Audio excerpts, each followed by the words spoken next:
Over 200 million listeners to today's game.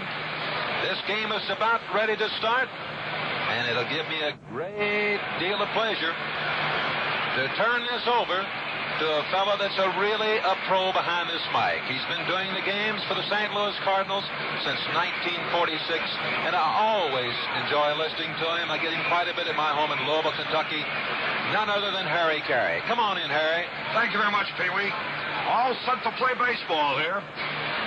You know, it's a strange thing. The outstanding ball player on the 46 Red Sox was Ted Williams, the left fielder. This year in 67, it's their left fielder, Karl. In 46, the outstanding Cardinal was their first baseman, Stan Musial, and so it is this year, Orlando Cepeda at first base.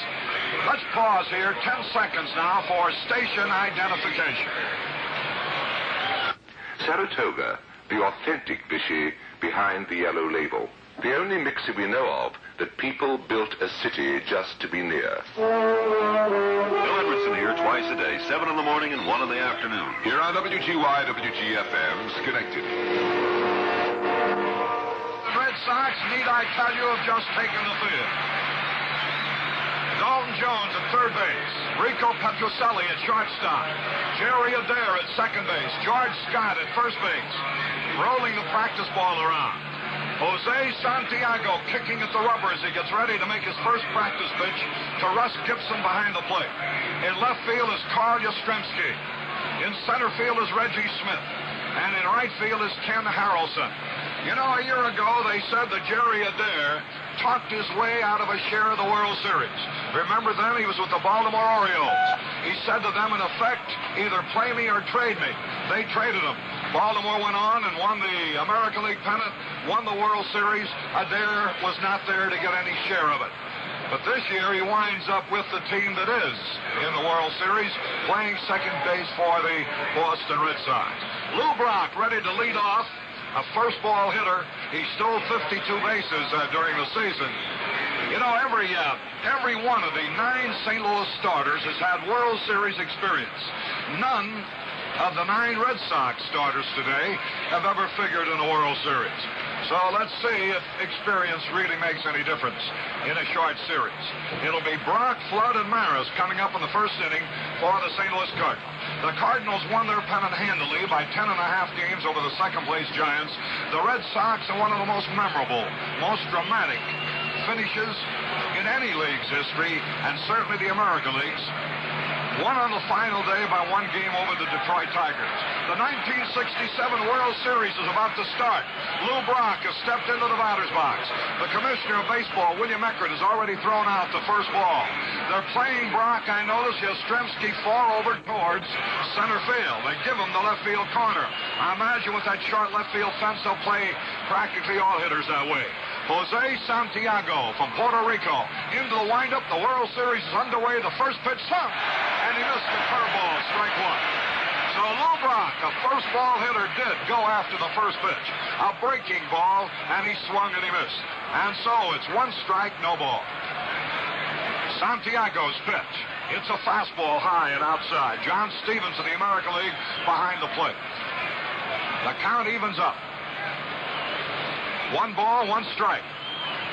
Bright sunshine at Fenway Park. The sky a blanket of azure blue. Fleeced here and there with little white clouds. The windup, the pitch to Brock. A looper into left field. It's a base hit. The first hit of the series. Lou Brock loops one into short left field.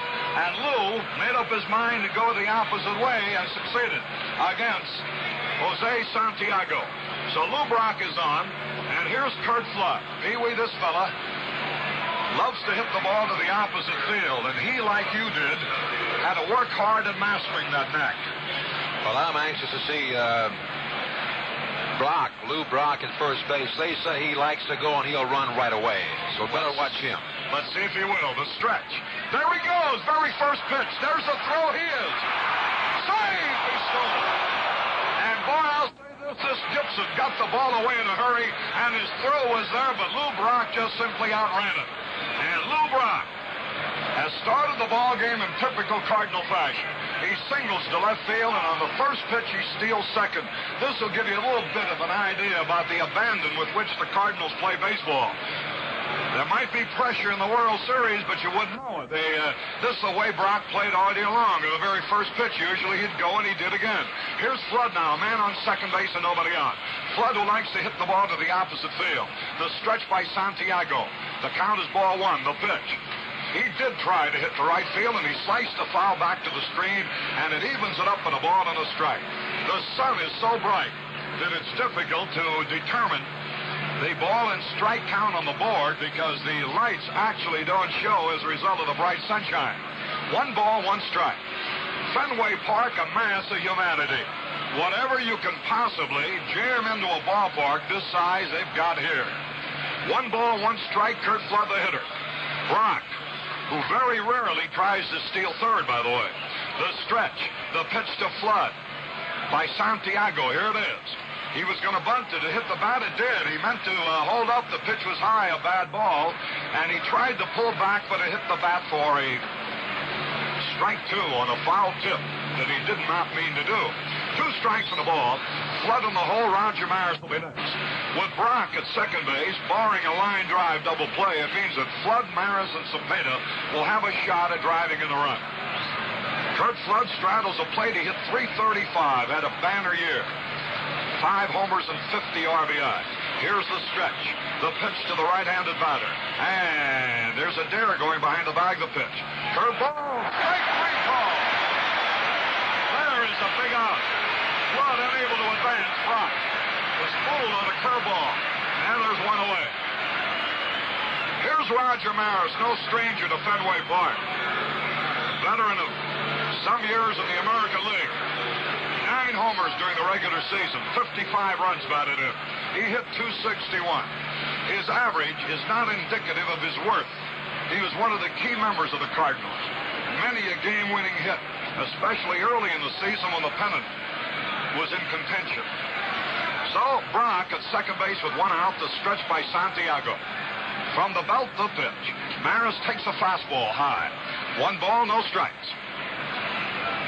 Flood, who is usually very, very successful at advancing a man, failed against Santiago here in the first inning on a good, sharp-breaking curveball that fooled him. 1 ball, no strikes. Roger Maris waits. They play him straight away and deep. He always loved to hit in this ballpark as a Yankee. Now the pitch. And here it is. Curveball. Cut the corner at the belt. And Santiago's curve is not a big one. It's quick. And he's been able to hit that corner so far. 1 ball, 1 strike. Runner in scoring position. Top of the first, no score. The first game of the World Series from Fenway Park, Boston, on a beautiful afternoon. Now the signal. Santiago glances at second. Petrocelli holds Brock close. And the pitch to Maris. Fastball outside, ball 2. When Brock is on base, it isn't only what he does so far as running.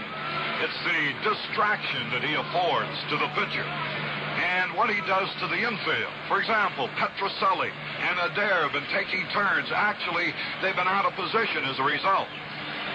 And that's what a fellow like Brock can do to you by getting on base. Now the pitch to Roger Maris. 2 balls and a strike. The glance at second. Petrocelli holding him close. And Santiago steps back off the rubber.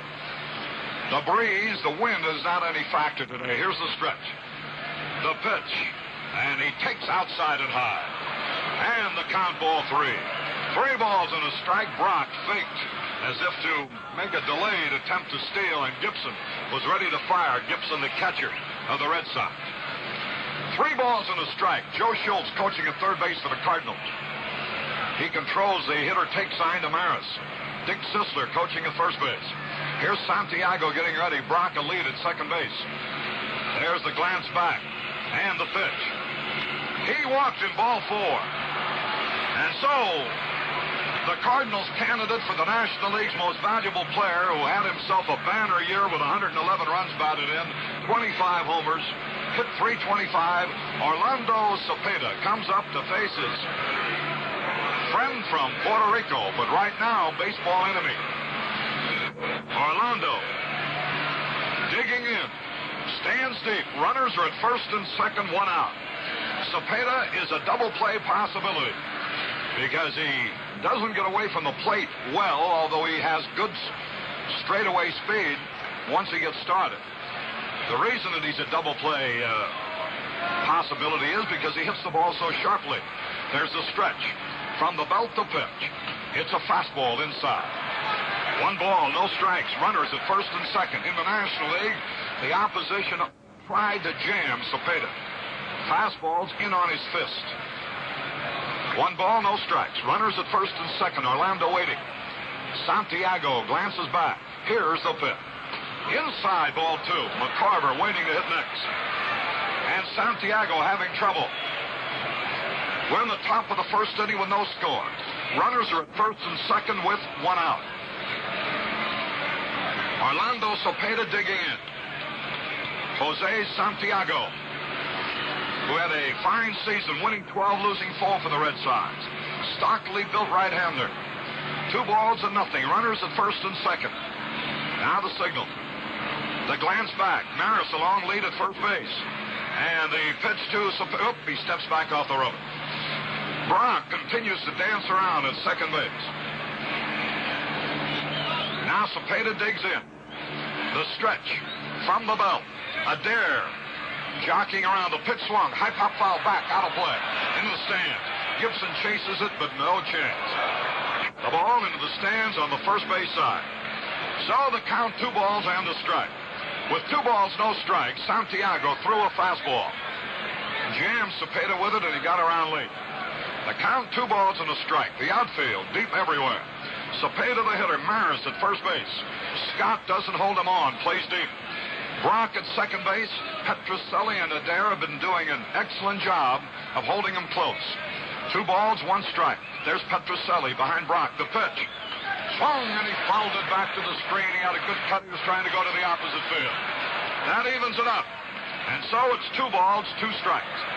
The ball rolls off the screen and back onto the wall, and the Cardinal bat boy, Jerry, picks it up. Runners at first and second, 1 away. Orlando Cepeda the hitter. The Cardinals trying to break out in front. Santiago gets set.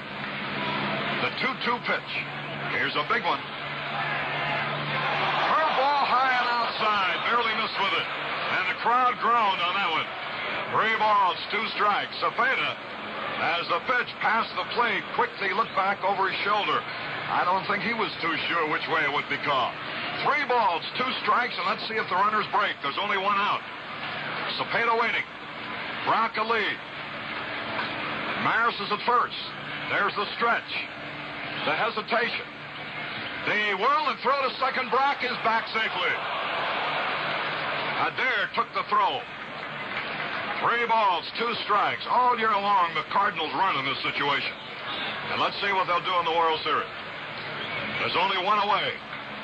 The danger of running is that should Cepeda strike out, you'd run into the end of the inning, perhaps. But Brock is fast. 3 balls, 2 strikes. The stretch. There go the runners. The pitch. Bouncing ball to the third baseman. Steps on third for 1. Jones throw to first. Double play. So Cepeda hit to a double play. From Dalton Jones to George Scott. And so, in the first half of the first inning, it's no runs, 1 hit. No errors, 1 left for the Cardinals. If you're swinging for a new set of snow tires this winter, don't be struck out by a fast-selling pitch. Make the sure hit at your straight-talking B.F. Goodrich dealer. Ask him about the BFG Trailmaker Silvertop. It's the hardest-hitting snow tire on the road. A tough competitor that digs in deep to keep you going on ice or through heavy snow. Its tough 4-ply nylon cord with a husky tread and the deepest biting edges in the business. Tough inside, tough outside. Yet you'll never hear it growl. It rides quiet on wet or dry roads. Trailmaker Silvertown snow tires have stopping power too. And if the going gets really skittish, you can have your Trailmakers with steel safety studs. There's no money down with a BF Goodrich Choice Charge account. And installation is free. So make a hit. with power-driving BF Goodrich Trailmaker Silvertown snow tires. Get them now from your straight-talking BF Goodrich dealer.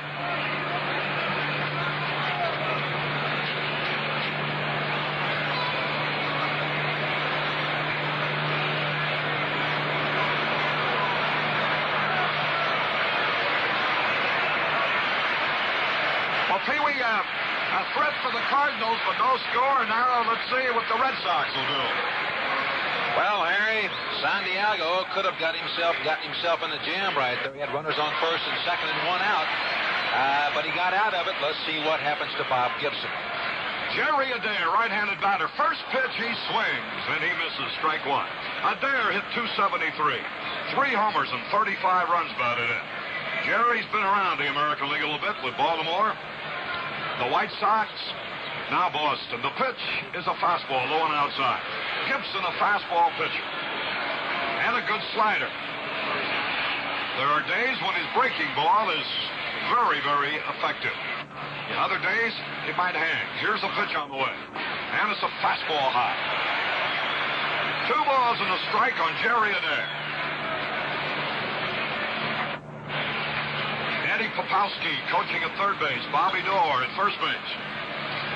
Adair leading off, right-handed batter. The Cardinals play him straight away. The windup, the pitch. He had a good cut and he fouled back to the screen. Adair had 3 homers this season. His biggest year in home runs was 11 with Baltimore in 1962. Right-handed hitter. 2 balls, 2 strikes the count. Now Gibson winds. Here's the pitch. Curveball, low and away. The count is full at 3-2. And the Red Sox fans and their legion here today wait in expectancy. The pitch. He struck him out swinging in a high fastball. Pee-wee, he may have chased a bad ball.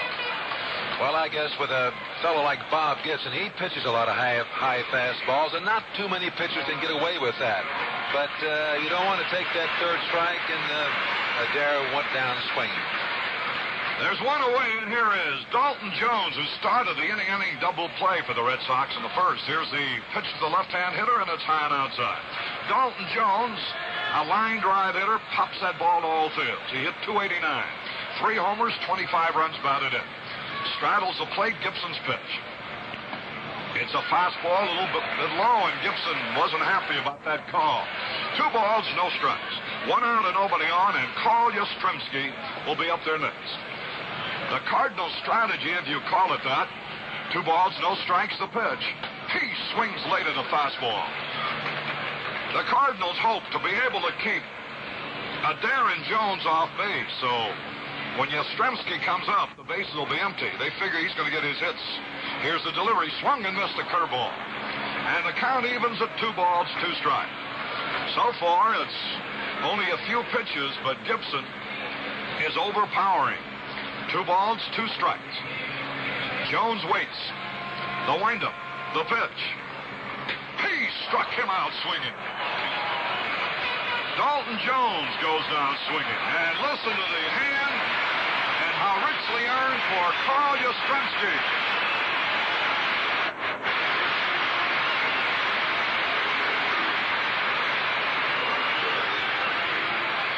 What a year. This fella had a career in one season. 44 homers tied in that department with Harmon Killebrew. Here's the windup, the pitch to the left-hand hitter. Fastball a little bit low. He drove in 121 runs, which was tops. He hit .326. That was tops. A Triple Crown winner and undoubtedly a unanimous MVP. Here's the pitch. Curveball low. He changed up on that one. 2 balls, no strikes, 2 out. Bob Gibson has fanned the first too many fakes. Gibson, you know, holds a World Series strikeout record established in 1964. Now the sign. 2 balls, no strikes. Yastrzemski, left-handed batter, the pitch. Swings, high pop foul. Cepeda coming down the line. Gibson's calling for a ball, but Gibson lets Cepeda take it. Gibson, you know, is that kind of an athlete. But Cepeda took the little pop foul, and the Red Sox go down in order. And the score. at the end of the first inning. St. Louis nothing, Boston nothing.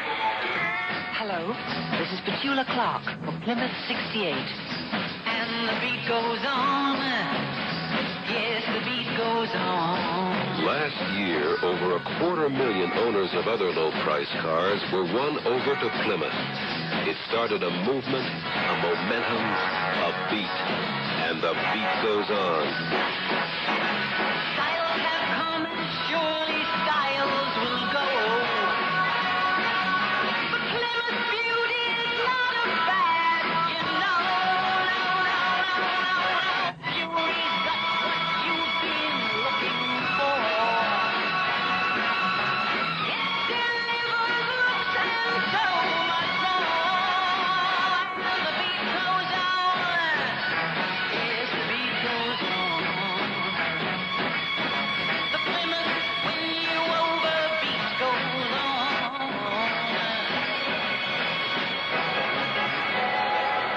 And now, 3 important words from your nearby Plymouth dealer. Enjoy the game. We go into the top of the second inning, and Tim McCarver will lead it off for the Cardinals, who threatened in the first but were retired at Santiago. Forced Orlando Cepeda to bounce into a double play, beautifully handled by Dalton Jones at third base, who stepped on the bag to force Brock and fired perfectly to Scott to complete the double play. But now it's the second inning, and here's McCarver. He hit .295, his career high this past season. He hit 14 home runs, his career high this past season. He drove in 69 runs, which was his career high this past season. Need I tell you, he had his greatest year. The pitch. Curveball in there. Strike call. Santiago has a fine curveball. Tim, left-handed batter. Does a little form of calisthenics, loosening up there. Now the sign. Here's the windup. The pitch. A tap foul. 2 strikes, no more. The outfield. Pee-wee, I've noticed it looks, I guess it's because of this ballpark. It seems like they play all hitters about the same. But it looks that way. I've noticed that in Yastrzemski out in left field, they have a little spot that's worn out there. He plays a little bit more left center, I think, than most outfielders do in most parts. But this park is so short that he just gives them that left field line. Pitch to McCarver. Swung and missed, and he lost his helmet on that one. McCarver goes down swinging. There's the second strikeout for Santiago. And that'll bring up Mike Shannon, the third baseman of the Cardinals. He hit .245 this past year. He had 12 homers. Drove in 77 runs. A tremendously popular athlete, being St. Louis born and bred. Here's the windup and the pitch. Curveball line, left field base hit. Santiago hung that curveball, and Shannon drilled it like a bullet into left. So Shannon is on with the Cardinals' second hit of the ballgame, and here is Julian Javier, the Cardinals' second baseman, who hit .281 this season with 14 homers and 64 runs batted in. Shannon at first base with 1 out. Down Maxville, kneeling in the on-deck circle.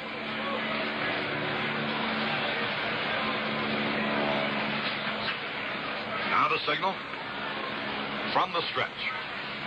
The pitch. Hooley takes curve into the dirt. Nice play by the catcher, Russ Gibson. 1 ball, no strikes.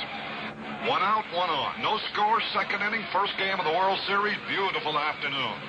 The temperature must be in the 70s. Now Hooley gets set. He has faced Santiago in the Winter Leagues many, many times. Now the stretch. A lead by Shannon. The pitch. Line drive. Left center field base hit. Shannon around second base. Will he try for third? Here he comes. Reggie Smith fumbles the ball. And Shannon goes sliding into third base. Boy, that was some daring on Shannon's part, because Reggie Smith has one of the greatest arms in baseball. And had he not fumbled the ball, I think he would have thrown Mike out by a pretty good margin at third base. But the Cardinals were gambling, and they wind up with runners at first and third and 1 out.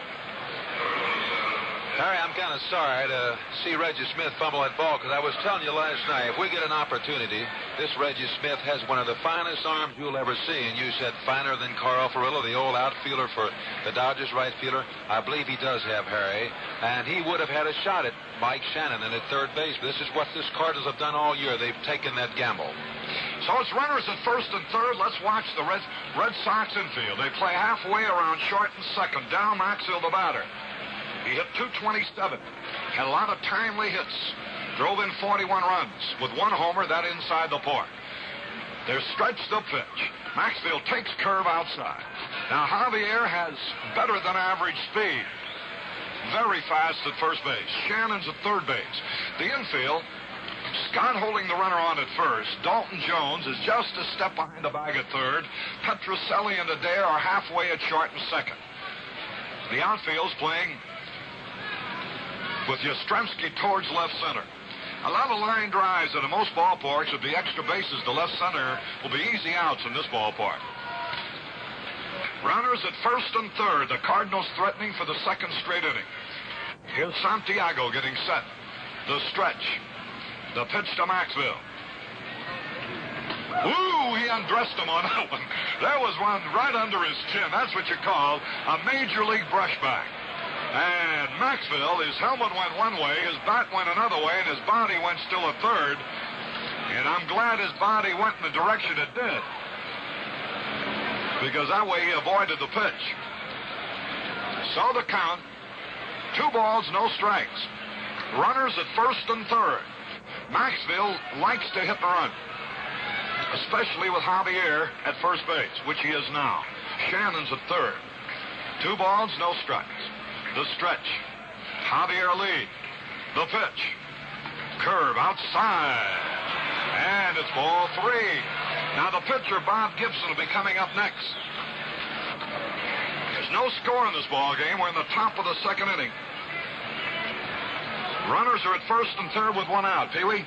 Harry, at times like this, you've seen it and I've seen it, where you'll pitch around this fella here and hoping that you can get to the pitcher and have an easy out, maybe get 2 outs, not score, but not with Bob Gibson, the next hitter, because he is a very fine hitting pitcher.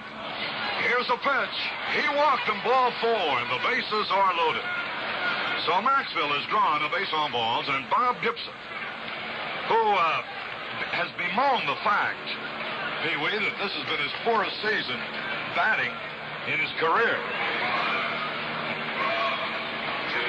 He has hit home runs in the major leagues. This season he hit only 133 with just 8 hits and 60 times at bat. A right-handed batter. Activity for the Red Sox in their bullpen. We'll tell you about it in a moment. Bases loaded, infield back, the pitch to Gibson. Curveball high, ball 1. Lee Stang is warming up in the bullpen out in right center. The manager of the Red Sox is walking slowly out to talk to Jose Santiago. Dick Williams, who without any question will be the manager of the year in the American League, and maybe the manager of many a year. What a job this fella did. And while manager Williams walks out to the mound, we'll pause 30 seconds for station identification. If you've grown up around here, chances are you take Saratoga Vichy for granted. Well, don't. What you're being so blasé about happens to be one of the most extraordinary natural products in all the world.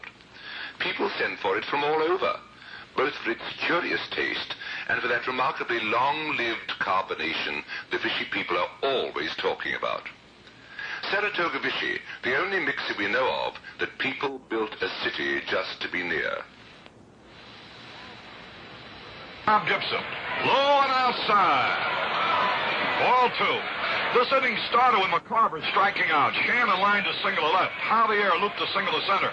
Shannon going to third. Maxfield walked on 4 straight pitches. Now Bob Gibson has a count of 2 balls, no strikes. Now the windup. Here's Santiago's pitch. Ground ball, might be a double play. Jones up, throws to second for 1. Over to first base. Out, double play. They turned it over.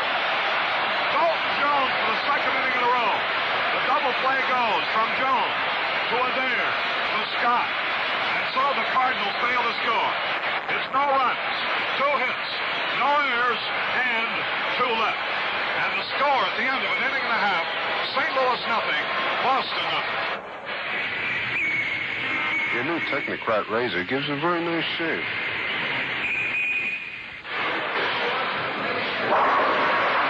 Crazy about not having to handle razor blades since I got your Tectonics razor.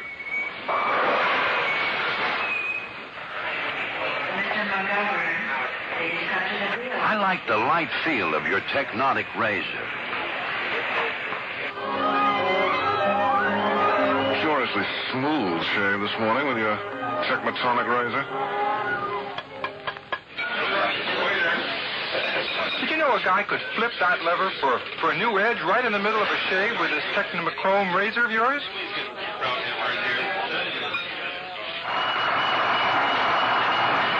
No nicks yet with your technical razor. The hard-pronouncing, easy-shaving Gillette Techmatic razor. Ask your face about it. This is the bright sound in radio. WGY, a General Electric Broadcasting Company station at 810 on your dial in Schenectady, New York. Williams just put on. He went out and talked to San Diego. He did that last Saturday. San Diego was a little high with the ball. He told him to keep the ball down, and that's exactly what San Diego did there, and he got another double play and got out of 2 tough innings. Boy, that he did. And the play on Gibson at first base, I was amazed how close it was. Gibson, you know, just had a broken leg this summer. Here's the first pitch swung on by Ken Harrelson, a fly ball to right field. Roger Maris there, and he has it. Ken Harrelson, who hit .255 with 12 homers and 54 runs batted in, went after the first pitch and flied out to Maris. That'll bring up George Scott, a popular favorite here. Listen to the crowd.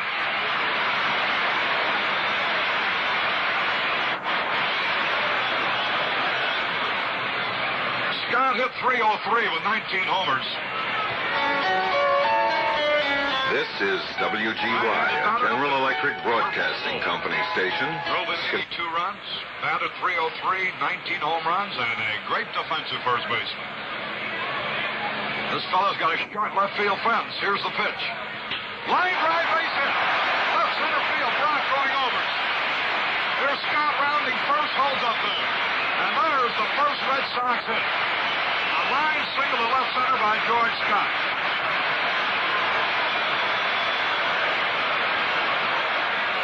Rico Petrocelli, the shortstop. When you have a shortstop that hits 17 home runs, you know you have yourself some property. He drove in 66 runs. He hit .259, right-handed batter. Stretch pitch. He swung and he missed. He was trying to go to the opposite field. 1 strike, no ball. Petrocelli, the hitter. Right-handed batter. Scott, the runner at first. Listen to the Red Sox fans. That old staccato applause. Gibson gets set. The pitch. Here it is.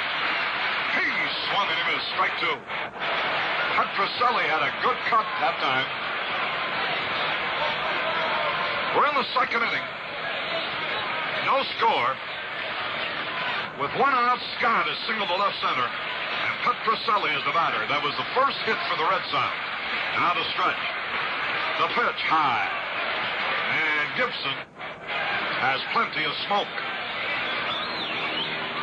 You know, Dalton Jones, playing in his first World Series, has already tied the World Series record by starting 2 double plays in a game.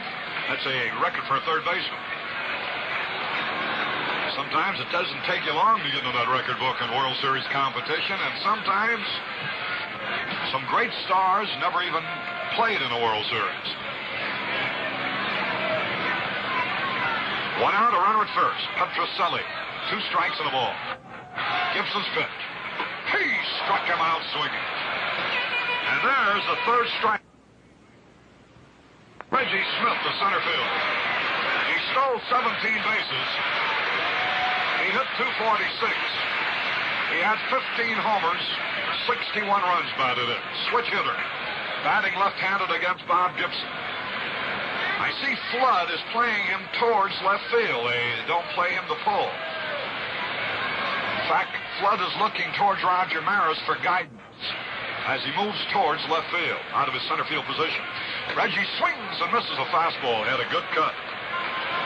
Well, they say this youngster has a tremendous future. It's his first full year, and it's a good one. He'll hit much higher than 246 before he's through. Great speed, wonderful arm, as we've discussed. The stretch pitch. There goes a runner, swung, bouncing foul. Past Bobby Doerr. Into the Red Sox dugout, where Dick Williams grabbed that ball. So, 2 strikes to nothing on Reggie Smith. George Scott, the runner at first base. You know, Scott, for a big fella, can run. He stole 11 bases. The stretch. He has a lead. The pitch. Line foul. Into the stands on the roof in left field. He got around late on that one, Pee-wee. So I guess their defense, they know what they're doing out there. Well, Reggie Smith, he's a few times that I've seen him this year. He's liable to hit the ball anywhere. Of course, Bob Gibson's real good fastball. He's more apt to hit it off over into left field. But if he throws him a curveball, gets it down or in a little bit on him, he's more apt to pull it. 2 strikes is the count on Reggie Smith. Scott a lead. Cepeda holding him on. The pitch. Fastball outside. And the count, 2 strikes on the ball. I don't believe that was a pitch out, although it was in a pitch out position. We're in the second inning. No score. The Red Sox have just had their first hit. The Cardinals have had 3 hits so far. Have threatened twice, but failed to come across. Throw to first. Runner back. Cepeda returns the ball to Bob Gibson. Bottom half of the second inning, no score. Gibson takes his cap off, wipes his face. It's warm down on that field. Now time is called. Let's see.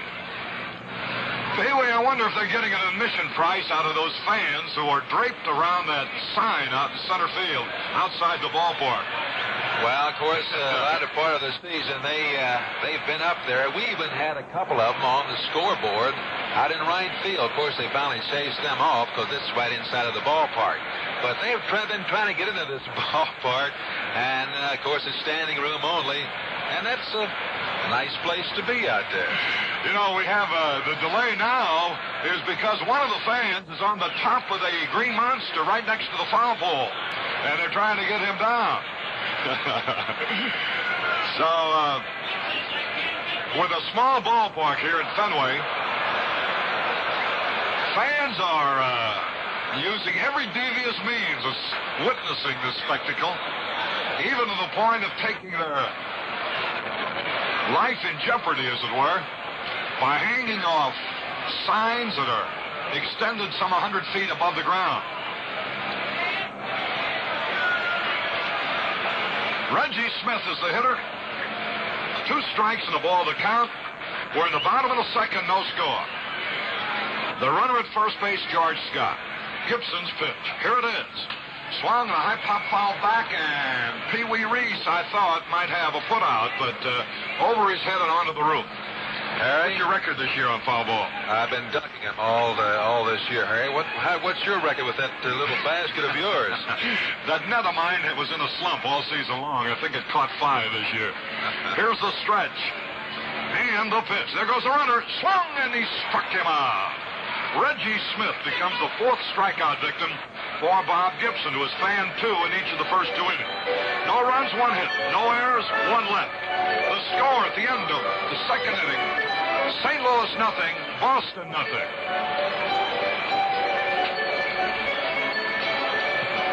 So you've made up your mind. You're going to try a big one, you know. One of those new extra-length cigarettes. Well, then this announcement is just for you.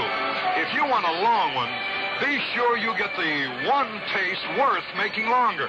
Get the taste that's springtime fresh. That's right, the taste of new Super King Size Salem filter cigarettes. Yes, they're here. Brand new Super King Size Salem with the extra length that refreshes your taste a few moments longer. And aren't you glad? You get a few moments more to enjoy America's favorite menthol taste.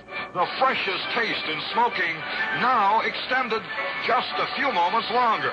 So if you want to try a big cigarette, don't make a big mistake when it comes to taste. Try new Super King Size Salem. 1 pack, and you'll know what we mean when we say, here's the one menthol taste worth making longer.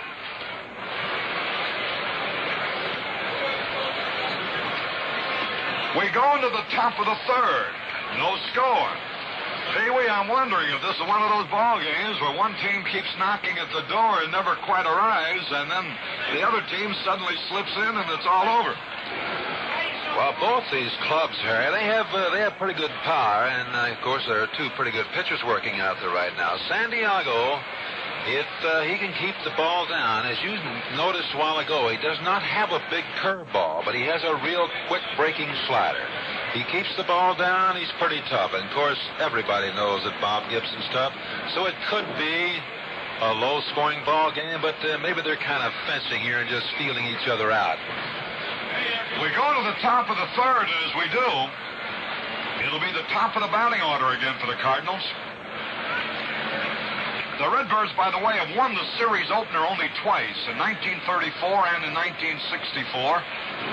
Have lost their opening game in World Series competition 8 times.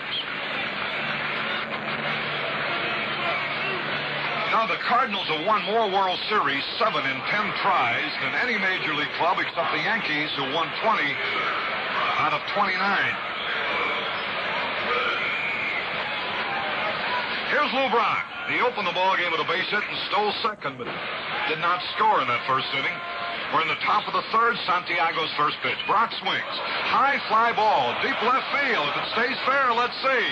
It is a foul ball into the left field corner. Lou Brock aiming for that fence. You know, Pee-wee, he has hit home runs into our left field stands in St. Louis, which is a much deeper poke than here in Boston. Yes, it is. I've seen Lou. We've seen the Cardinals a couple of times this year, and I saw him hit 2 tremendous home runs in right center, too. This fella, who is not too big, has good power. And as we've said so often, he is not the type of fella that'll only beat you with his bat or with his glove. He can beat you on that base with just a base-on ball. The pitch to him. Swung line drive base hit. Lou Brock lines a single in the center field. So he's been to bat twice. He's singled twice. He's batting at 1,000. During the season, he had 206 hits. Roberto Clemente led the league in total hits. Last night, Mr. Harry Caray was making a prediction on the series. He said, my prediction to be the star of this World Series will be none other than Lou Brock. 2 for 2 so far. Not bad, Harry. Well, it's a long way to go in this series, but he's got so many things to star with. Lou Brock, the throw over to first base by Santiago, but he's back there. Again, he throws. It might be close, and he is saved. He had a dive back head first this time. He almost got him leaning the wrong way. The Cardinals now have had 4 hits in this ball game. Curt Flood, who was out on strikes his first time up, is the hitter. A lead by Brock. Santiago ready. The pitch. Inside and high. I noticed Santiago pitched Flood inside his first time at bat. Got him on a curveball over the inside part of the plate. And this pitch to him was inside again. Here's Brock taking a lead. He stole second in the first inning. Here's a single by Brock and a walk to Maris in the first before Cepeda hit into a double play to end the inning. They had singles by Shannon and Javier and a walk to Maxville in the second before Gibson hit into a double play. And now they've got Brock at third and Flood at second. 5 hits for the Redbirds. We're in the third inning. The infield is playing back. Runners at second and third, nobody out. Santiago gets set as Roger Maris waits the pitch. He had a good cut and he fouled back to the screen, strike 1. 1 strike and no ball. Lou Brock at third base. Curt Flood at second base. Nobody out. The infield playing back, conceding the run for the out. Roger Maris digging in. Here's the pitch. He had a good cut again and fouled it back. Boy, he just had 2 real rips. This inning started with Lou Brock lining a single in the center field. Then Curt Flood ripped a low line drive into the left field corner for a double. Brock racing to third. That's where he is now. Roger Maris with a count of strike 2. Now the signal. Santiago's pitch, and here it is. Swings and he foul tips. Curveball. They like to throw Maris off-speed pitches. Here it is. Swings and he foul tips. Curveball. They like to throw Maris off-speed pitches, especially when they get in front of him. Roger Maris. Veteran right fielder. The only man who ever hit more home runs than Babe Ruth. Cardinals threatening for the third straight inning. Now Santiago gets set. The windup, the pitch. Inside fastball. The crowd groans as they thought it might have caught the inside corner. A gutty pitch by Santiago that time. He tried to jam him with the fastball. Almost caught that inside corner. Lee Stang is working out on the bullpen for the Red Sox. 2 strikes and a ball on Roger Maris. Cepeda will be next. Now the wind. The pitch. Foul tipped. Barely got a piece of the ball. And Santiago has done a tremendous job when the pressure's been on. He got Cepeda to hit into a double play in the first. He got Gibson to roll into a double play in the second. And he is really battling Roger Maris here in the third. Runners at second and third and nobody out. No score. Now the signal. Here's the windup. The pitch to Maris. Smash on the ground. The run will score. Scott up with the ball. Steps on the bag. And Flood advances to third. Roger Maris drives in the first run of the 1967 World Series. A hot shot on the ground to Scott, who fielded the ball, stepped on the bag unassisted. Brock crossing the plate. Flood advancing to third. And now here's Cepeda with the infield coming in. Orlando hitting to a double play, as I mentioned in the first. The big man in the Cardinal lineup. Here's the pitch by Santiago. Popped out in foul territory. Dalton Jones has got to play. Makes the catch. Cepeda on the first pitch. Foul to Jones. And Santiago got a big man out. And now with 2 away, the infield can play a normal position as Tim McCarver comes to the plate. Santiago has had the number of his countryman, Orlando Cepeda, the first 2 times at bat. Each time with men in scoring position. He got him to hit into a double play and got him to pop up with a runner at third. Now there's 2 out, and here's McCarver. He fanned his first time up. Left-handed hitter, the pitch.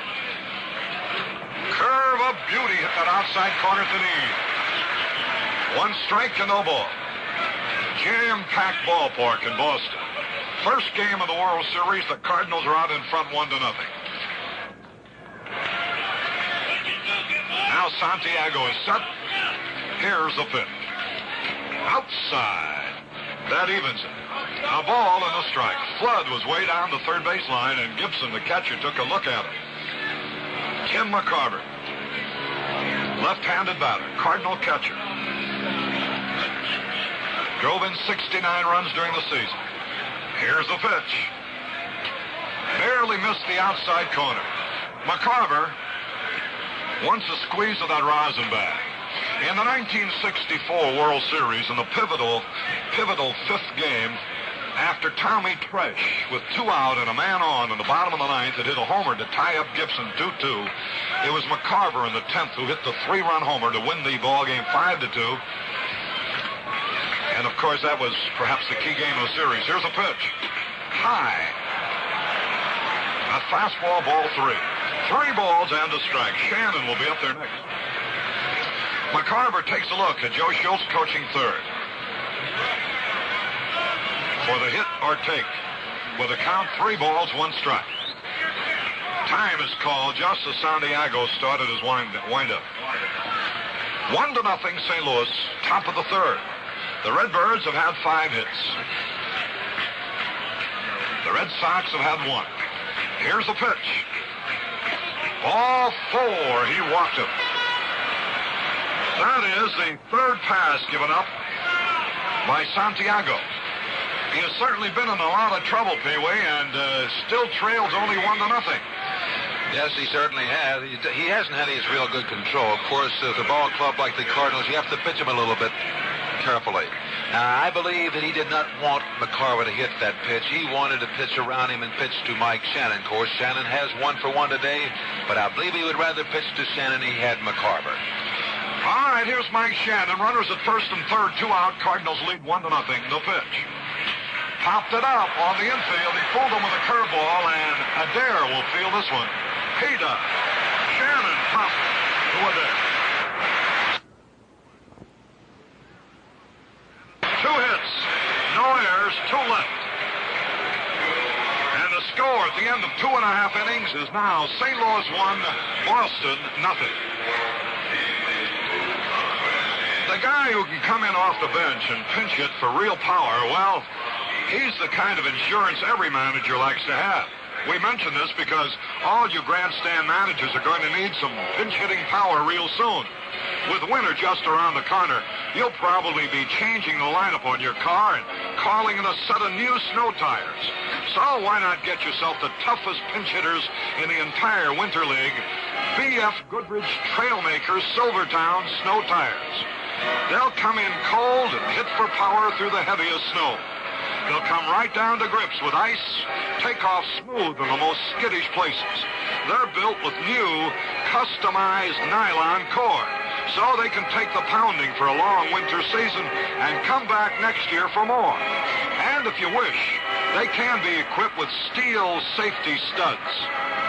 No need for any money down with a BFG Choice Charge account. And installation's absolutely free. B.F. Goodrich Trailmaker Silvertown Snow Tires, only at your B.F. Goodrich store or dealer.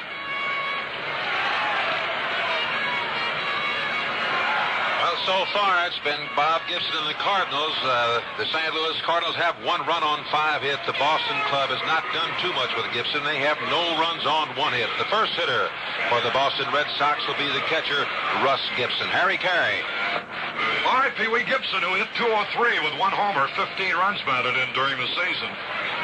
He is not known as much for his hitting as for his defensive ability behind the plate. But these are the kind of fellows sometimes who are the stars in the World Series. There's a curveball, swung on and missed.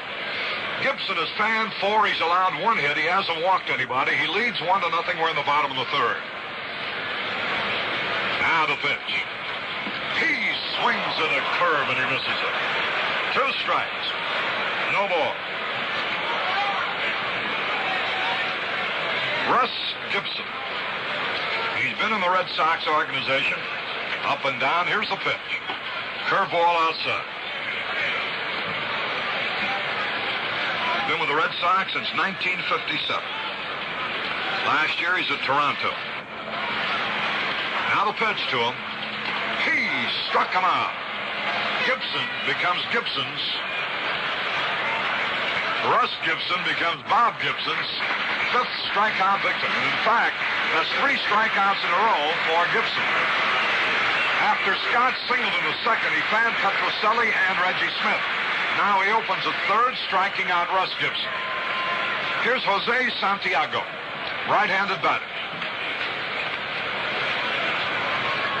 He had 8 hits during the season. 1 home run, the pitch. Strike call, the fastball. Drove in 3 runs, he hit 190. Right-handed batter, as he is a right-handed pitcher. 1 out, nobody on base. We're in the 3rd. Here's the pitch. Foul back to the screen. And Gibson is out in front of Santiago. 2 strikes, no ball. Gibson, who has fanned 5 already. The last 3 in succession. And he's ahead of Santiago, 2 strikes, no balls. Cardinals leading in the 3rd, 1-0.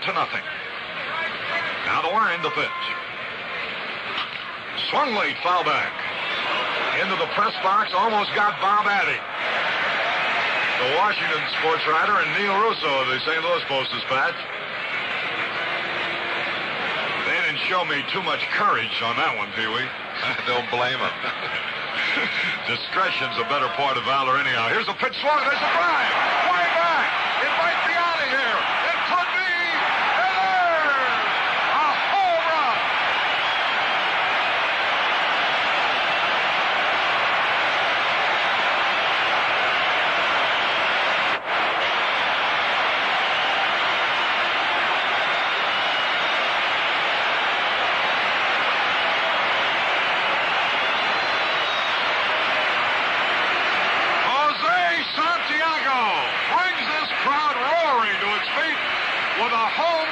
the screen in left center.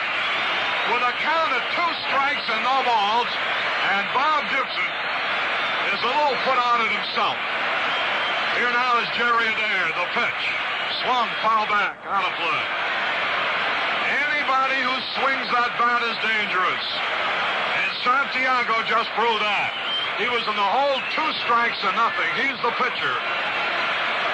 Gibson hung a slider and he hit it on the screen. Here's the pitch.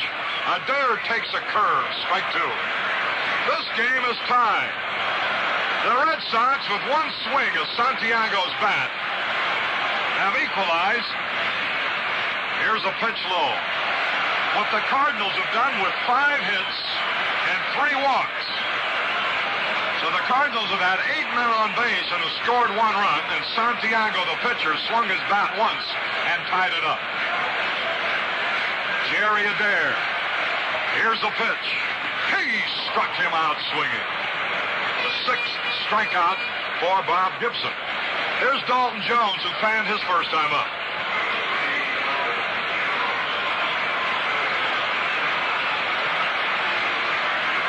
Jose Santiago. Well, I wonder how many pitchers have hit home runs in World Series. I know there's quite a few, but nevertheless, it's the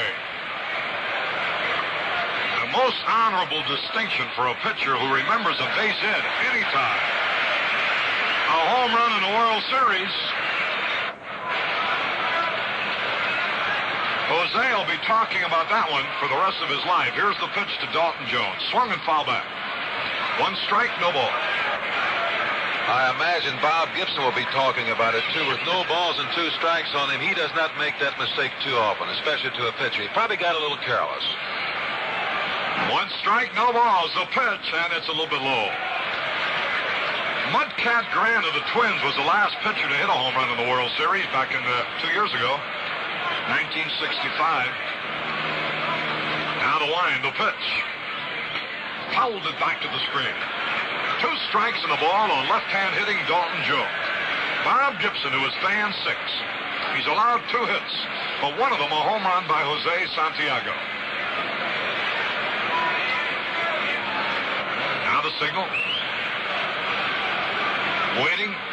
Here's the pitch. Broken bat, pop fly, got a chance to drop. Here's Javier going out. Cepeda goes out, and Orlando makes the catch. Cepeda ran down the right field line and grabbed Dalton Jones' pop fly. So it is 1 run, 1 hit. No errors, nobody left.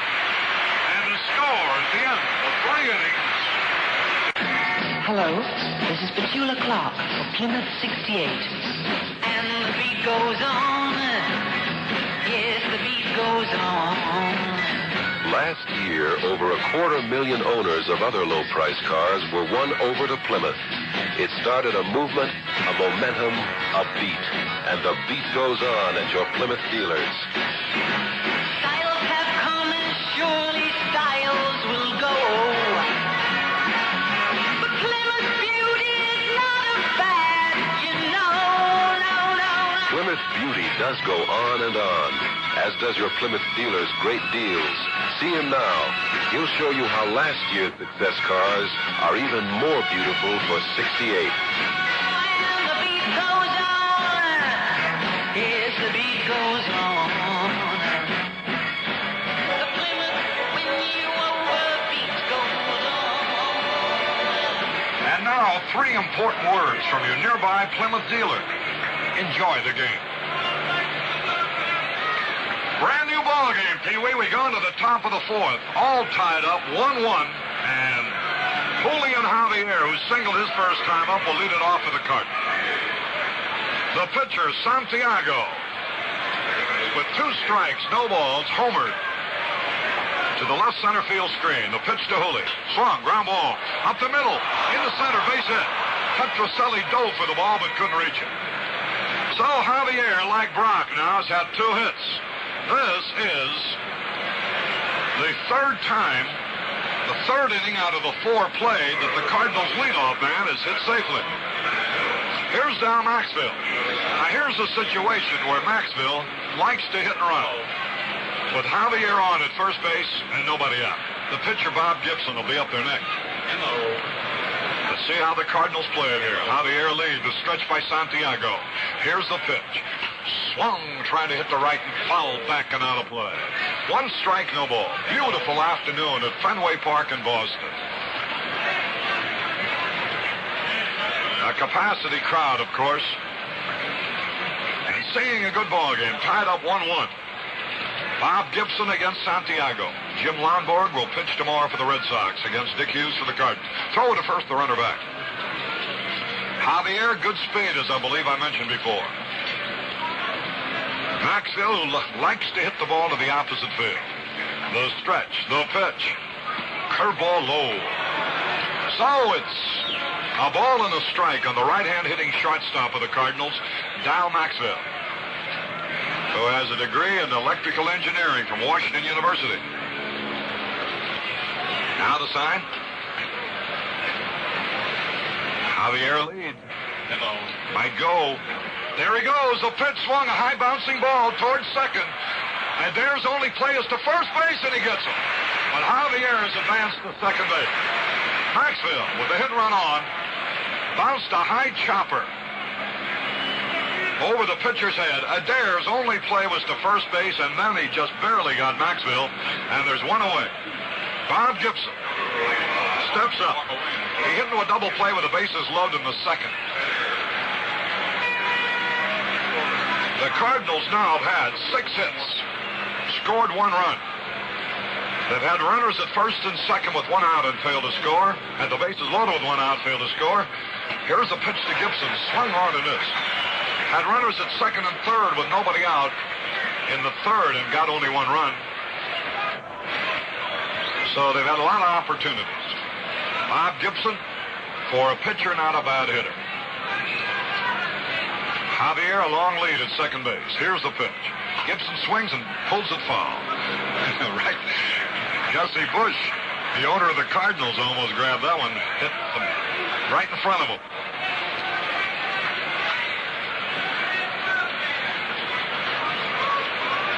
Two strikes and nothing on Gibson.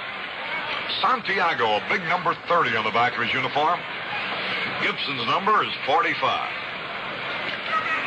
Cardinals have their names across the back of their shirts. Here's the stretch. The pitch to Gibson. Low, almost threw it away. Nice stop by Russ Gibson. Now runner at second base. There's 1 out. Lou Brock will be coming up next. Brock has had successive singles 2 times at bat. He's had a stolen base. He has scored the only run. Bob Gibson in the hole. 2 strikes and the ball.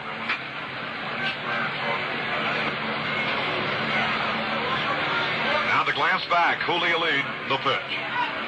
Curve strike to him. Gibson is called out on strike. Well, I tell you, there was some difference between the pitch Santiago made to Gibson with 2 strikes and the pitch Gibson made to Santiago with 2 strikes. I was just thinking that, Harry, on the first pitch when he had no balls and 2 strikes on Bob Gibson, Santiago threw that curveball low and almost threw it away. And then I guess him 2 balls and 2 strikes and 1 ball. He really does break off a real good curved ball and caught him looking. All right, here's Lou Brock. Each of his other 2 times at bat, he was leading off the inning. This time, he comes up with 2 out and a man in scoring position. Left-handed batter waits. Here's Santiago's pitch. It's a curveball outside, ball 1. Brock is the type of hitter that you really cannot defense. By that I mean you can't play him to pull, you can't play him to hit to the opposite field, you can't play him straight away because he hits the ball everywhere.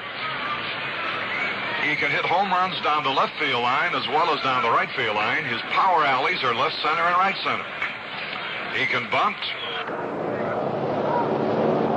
He's just a good hitter. Left-handed batter waits. 1 ball, no strike. Now the signal. Santiago's pitch. And here it is. Ground ball on the third base line. Foul. By about a foot. And the crowd groans on that one because that one looked like it might stay fair and go into the corner. And the count is 1 ball, 1 strike. 2 men are out. We're in the 4th. Lou Brock the batter. Brock hit .299 during the regular season. Had 21 homers. Left-hand batter waits. Now Santiago gets set. Javier lead at second base. From the belt, the 5th. Low outside. 2 balls and a strike. Santiago, on this time at bat on Brock, is really moving the ball around. First inside, then outside. And everything's been low to him. 2 balls and a strike. The game is tied. We're in the 4th. Santiago glances back at Javier and pitches. Ground ball, headed for left field. A base hit. Here's Javier around third. He's got a chance to score. Yastrzemski throw. He is out at the plate. Sensational throw.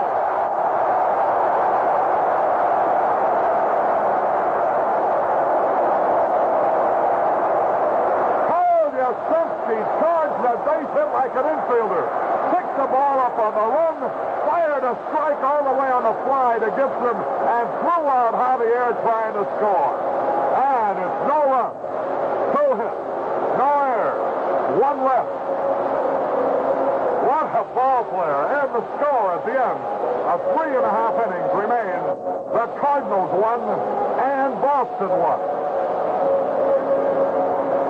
You know, the experts tell me that the average guy has about 15,000 whiskers on his face, and that adds up to a lot of shaving day in and day out. That's the best reason I can think of for using Gillette Foamy. No other shaving creams in this league.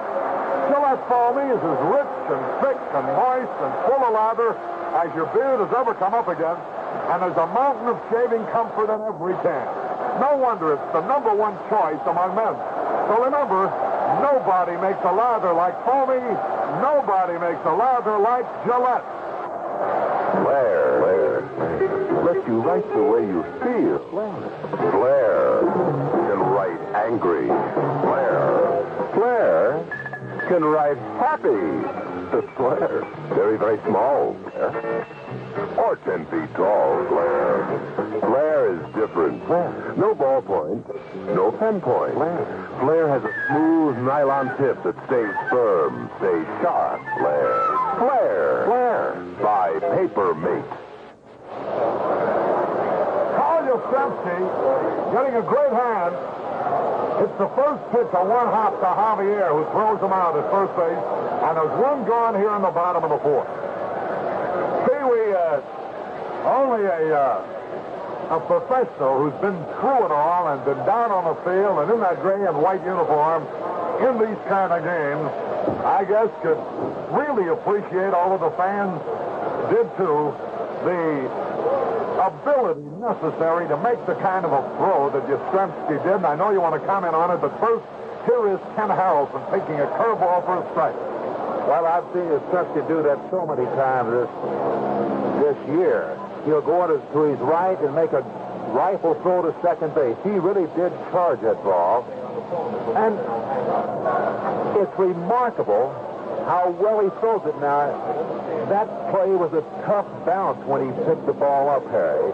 But he came up throwing and threw a strike to the catcher, Russ Gibson, at home. All right, here's a pitch to Harrelson. It's a curveball high. So it is 2 balls and a strike. 1 out. Yastrzemski charging that ground ball single to left, like an infielder might.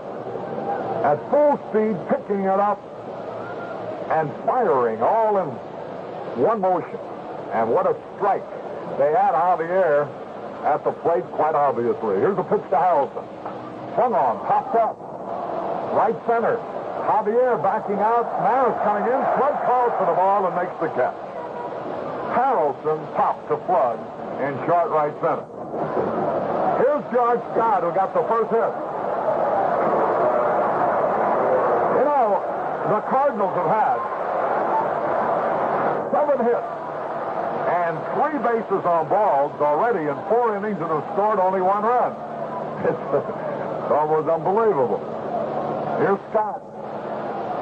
And here's the pitch. Swung, and he fouled it back, and boys, he ought to cut at that one. One strike, no ball. Pee-wee, how can you have 10 men on base in 4 innings and score only one?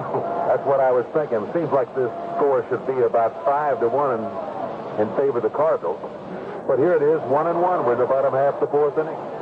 They say that's the way the Red Sox have played them all year long. Here's the fastball in there, a strike call. 2 strikes, no ball. 2 men are out, nobody on base. Game tied, 1-1. A lot of action in this one. Here's the pitch. Boom, foul back. Into the press box. I think a Western Union man wound up with that one.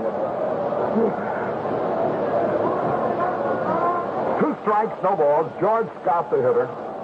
Gibson getting ready. In the excitement of the play at the plate, here's the pitch. Almost chased and held up in time. 2 strikes and a ball. In the excitement of the play at the plate, my candidate for star of the series, Lou Brock, got his third hit. Pee-wee, the pitch. High and inside. 2 balls, 2 strikes. Brock has had 3 hits in a row. You can really pick him, man. 2 away. Right-handed batter digging in. George Scott. Gibson's pitch. Here it is, and it's a fastball low. Ball 3. Rico Petrocelli will be next. Scott has a short left field porch here at this ballpark, but he hits the ball more to left center and straight away center field. He has great power. 3 balls, 2 strikes. Here's the pitch. Line drive, deep left field, way back is Brock, off the fence. Here goes Scott around third, trying for second, the throw. He is safe with a double.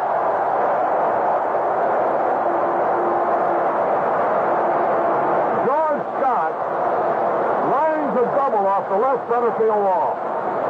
You know, Pee-wee, there's an example. Everybody talks about how short that fence is, which it is. But there are a lot of balls hit to left center, line drives, and in other parks would travel for home runs. They'll only hit that wall and go for either singles or doubles. That's so true, Harry, because a lot of times it's not easy to hit a home run in this ballpark unless you hit a high drive or high ball, because it'll still catch part of that wall. It must be at least 60 feet high. Rico Petrocelli swings at the first pitch, and there's a fastball up around his Adam's apple. 1 strike and no ball. 2 out. The Red Sox have had only 3 hits, but they've played long ball. A home run by Santiago and a long double by George Scott. Here's the pitch. He swings at a curve. He tried to stop. He had chased it. And Gibson's ahead of him. 2 strikes, no ball. The game tied. We're in the bottom of the 4th. Rico Petrocelli. With a count of 2 strikes, no balls. The pitch. He struck him out swinging. That's 7 strikeouts for Gibson. No runs, 1 hit, no errors, 1 left. And the score now at the end of 4 innings remains: the Boston Red Sox won, the St. Louis Cardinals won.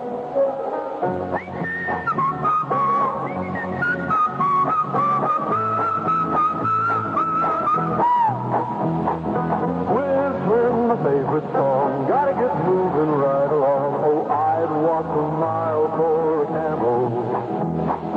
Walking to nowhere, gonna find real big flavor there. Yes, I'd walk a mile for a camel.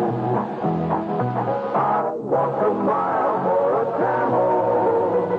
I'd walk a mile with you. I've got one control, little old shoe with a great big hole. Yes, I'd walk a mile for a camel. I'd walk a mile for a camel. This little message is strictly for smokers who've never tasted a Camel cigarette. Camel smokers, you know what we mean. You other guys, start walking.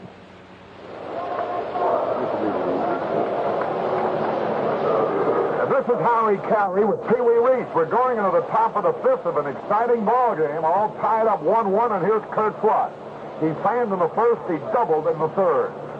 Santiago's first pitch of the 5th swung. Line drive in the left field. Yastrzemski going back. Leap first base to the catch. Holy cow, what a play.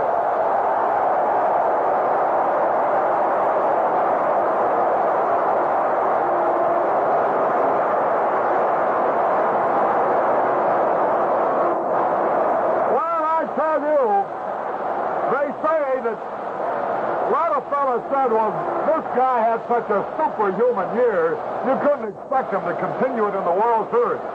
Well, I got news for you. He's still doing it. Here is Roger Maris, 1 out to pitch. Curveball inside. Flood was robbed of a double. Yastrzemski went back, leaped high in the air, and made a spectacular backhanded stab. The pitch to Maris. Pops up. Short right field. Might drop. Everybody chasing it. Base hit. Maris drops a single between Adair, Smith, and Harrelson. And that'll bring up Cepeda with a runner at first and 1 out. That is now 8 hits for the Cardinals. Not counting one that Flood was robbed of a moment ago. Yastrzemski has been the defensive wizard.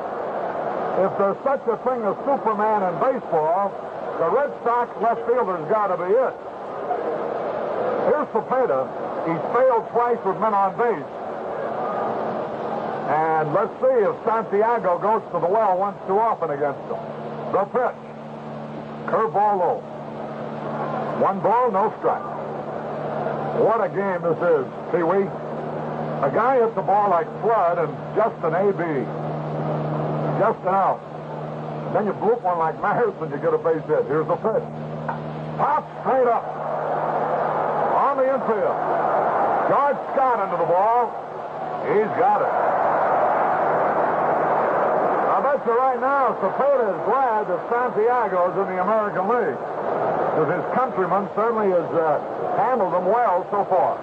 Well, it looks to me like that Orlando Cepeda will get a free meal from Jose Santiago tonight, because he said if he got a couple of base hits, of course this ball game isn't over with, but he's handling pretty easily so far. Here's McCarver with Maris at first base and 2 outs. The Cardinals have hit Santiago. They've had a lot of opportunities. A fine play by Yastrzemski with a perfect throw to the plate kept him from scoring in the 4th. And a remarkable catch by Yastrzemski in this inning has stopped him in the 5th. Now McCarver's up there. The pitch. Swings and he fouls it. McCarver hasn't had a real good cut at Santiago's. He hasn't quite zeroed him in. Might be one of the few times he has faced him. Santiago is a member of the Kansas City Club, faced the Cardinals in spring training in Florida. Here's the stretch. And the pitch. Fastball outside. That evens it. A ball and a strike. Maris at first base. 2 men are away. We're in the 5th. The crowd's still buzzing a little bit about Yastrzemski's last piece. A remarkable leaping backhanded stab. Here's the stretch. The pitch. Foul back. Just above us onto the roof. So McCarver is in the hole, 2 strikes and a ball. Shannon will be up there next. We're in the 5th. A lot of things have happened, but the score is 1-1. And Santiago hit the home run for that run for the Red Sox. Meanwhile, the Cardinals have had base runners all over the place.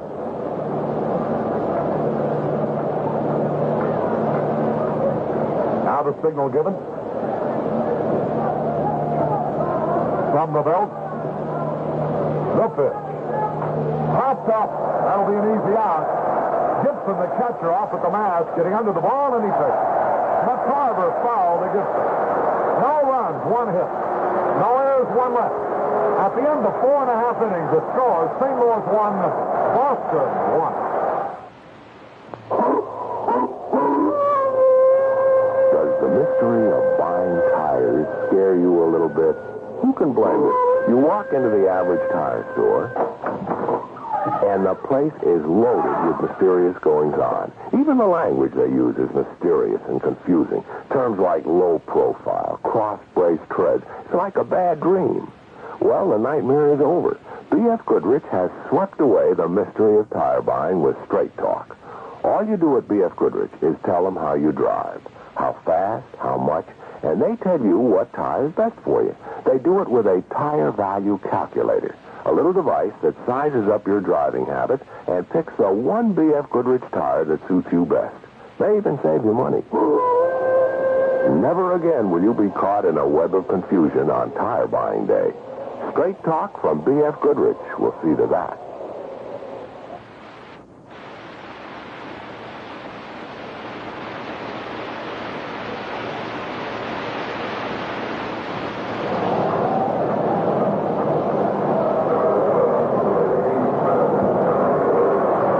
Smith leads it off. Bottom of the fifth, tied 1-1.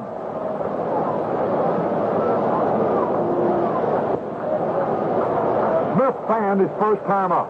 Gibson has struck out 7. We're in the bottom of the fifth. Smith, left-handed hitter with good speed. The windup, the pitch. High fly ball, center field. Kurt Flood getting the beat on it, and now Maris comes over, and Maris makes the catch. They almost collided. Maris crossed in front of Flood. They banged each other. That right field right now seems like the tough sun field, Pee-wee.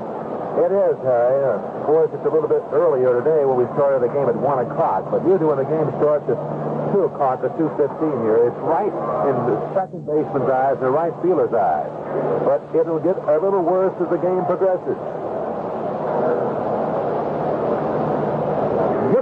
Russ Gibson, right-handed batter, will be the hitter here. Ball game in the fifth, tied up 1-1. I tell you, these first 5 innings have had a lot of action. Although the score is only 1-1. They tell me Yastrzemski. Here's a pitch, and there's a strike call. They say Yastrzemski could run for mayor. I think he could run for governor. In this state, here's the pitch. High pop foul back. 2 strikes, no ball. Happy to see it for the youngster Pee-wee. He's a wonderful lad. And he had a couple of years when things were a little tough for him around here. But he rallied like the thoroughbred, and he's had a tremendous season. Here's a pitch high. Russ Gibson, who hit 203 during the regular season. He had 1 homer. Jose Santiago had 1 homer during the regular season, and now he has hit 1 in the World Series. Here's a pitch. He almost chased it. Stopped in time. The count evens up. 2 balls, 2 strikes. Ready to hear the hand that Santiago probably will get when he comes up next. Here's the pitch. He struck him out. The 8th strikeout for Gibson. There's 2 outs. Listen to the hand for Jose Santiago.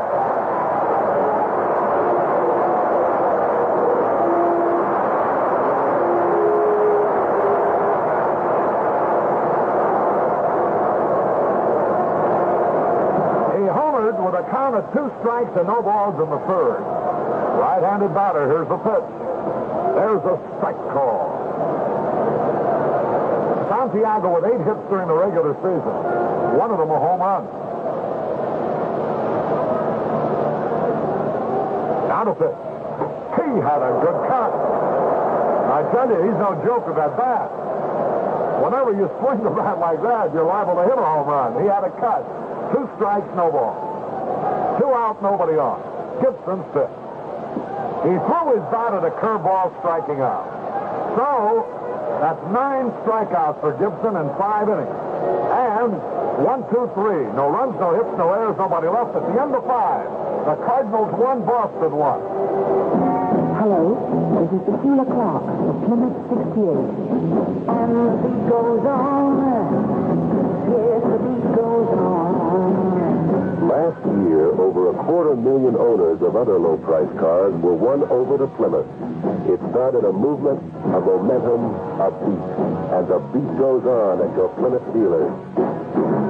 Styles have come and surely styles will go. But Plymouth beauty is not a fashion, no. Plymouth beauty does go on and on, as does your Plymouth dealer's great deal. See him now. He'll show you how last year's success cars are even more beautiful for 68. And the beat goes on. Yes, the beat goes on. And now, 3 important words from your nearby Plymouth dealer. Enjoy the game. We pause 30 seconds for station identification. Hear all the Warrior games on KNBR, AM and FM, San Francisco. The man at the gas pump doesn't always remember to ask you if your wiper blades have gone dead and can't stop streaking your windshield. So if they are streakers, remind him to show you a pair of fresh, new Anco anti-wind lift blades or refills. He can slip them on in seconds, and you're ready for any storm. Anco by Anderson. It's high time for Hires Root Beer. High time for the distinctively satisfying taste that only Hires Root Beer has. Caray at Fenway Park. We're going to the top of the 6th. The score all tied up. Boston won, St. Louis won. And now here to tell you all about it is Pee Wee Reese. Okay, Harry, thank you very much and a fine job. A job well done. In the top half of the 6th inning, the first hitter for the Cardinals will be Mike Shannon. Let's see what he's done today. Shannon. He's 1 for 2. Got a base hit his first time up in the 2nd inning. Jose Santiago all the way for the Boston Red Sox. Ball hit hard. It's a base hit out in the center field. Reggie Smith, the center fielder, down on one knee, picks the ball up, and Shannon makes a turn at first base back in there. So these Cardinals, I'm telling you, they've done a little bit of everything today. They have 1 run on 9 hits. They scored 1 run in the 3rd inning. The Boston Ball Club tied it up. They have 1 run on 3 hits in the 3rd inning on Jose Santiago's home run. Yes, sir, of all people, the pitcher, Bob Gibson, made a bad pitch to him with 0-2 count on him, and he put it up in that screen out over the big green wall in left field. The hitter now is the dandy little second baseman, Javier, and what a year he had. He's 2 for 2 today. He has good speed. Hard to double this man up. Mike Shannon at first base. Watch him. They like to run this ball club. A curveball in there for call strike 1. This Cardinal ball club is called the Chicago White Sox with power. They like to run, and they do. If you throw them out, it doesn't bother them. They'll come back running again.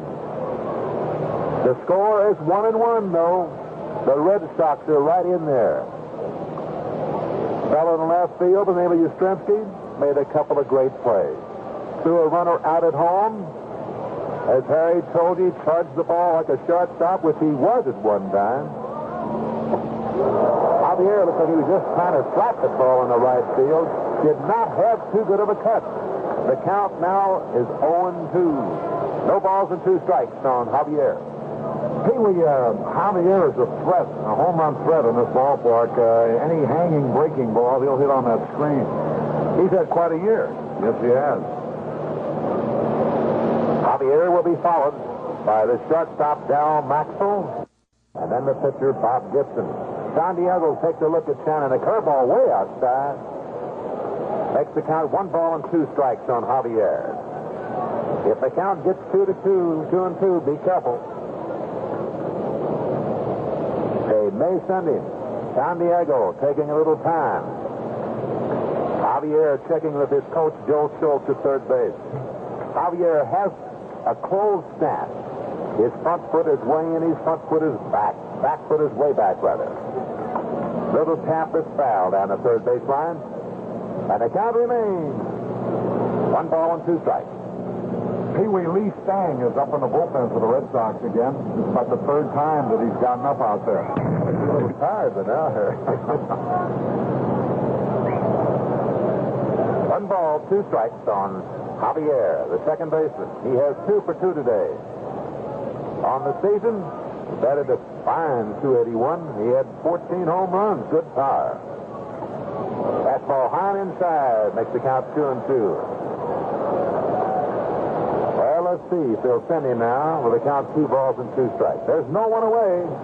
And the score here, Cardinals 1 and the Boston Red Sox 1. The Cardinals have 9 hits and the Red Sox only have 3. But one of them was a big one by the pitcher, a home run, Jose Santiago. 2-2 the count on Javier. Santiago looks over at Shannon. He did not go. The foul tip.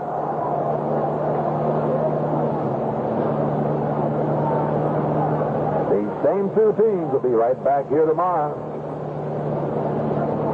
So certainly hope that you fans can be with us. Harry Caray and I, Pee-wee Reese, will be bringing you to tomorrow's game, the second game of the World Series, right here at Fenway Park. Certainly hope that you're enjoying the game today. I know one thing, it's a big thrill for me. 2-2 the count on Javier. No one away. Runner on first base, Mike Shannon.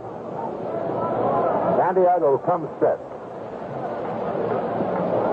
The ball gets away from Gibson. Here goes the runner, Shannon, diving in there. Head first dive like the old Pepper Martin of the Cardinals. No play but Gibson as the ball gets away from him. And it was a pass ball on the catcher, Gibson. For the count, 3 balls and 2 strikes. On Javier, who can handle that bat. No one away. Let's see if he tries to hit that ball on the ground to the right and get the runner to third base so that a fly ball will score him. The next hitter will be Dal Maxwell. Not too big of a lead by Shannon down at second base. He comes up a couple of steps. There's a tap foul down the third base line. They're playing Javier straight away. The right fielder, Ken Harrelson, he's playing in a few steps. Yastrzemski in that familiar spot of his out there in left field. Straight away on practically every hitter. He can move. Yastrzemski I'm talking about. Quite a ball player. Does not have a hit in this game, but made a couple of great plays.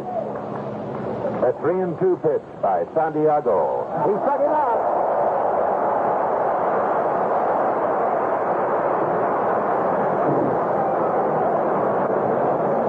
The 4th strikeout for big number 30, Santiago, as Javier goes down swinging.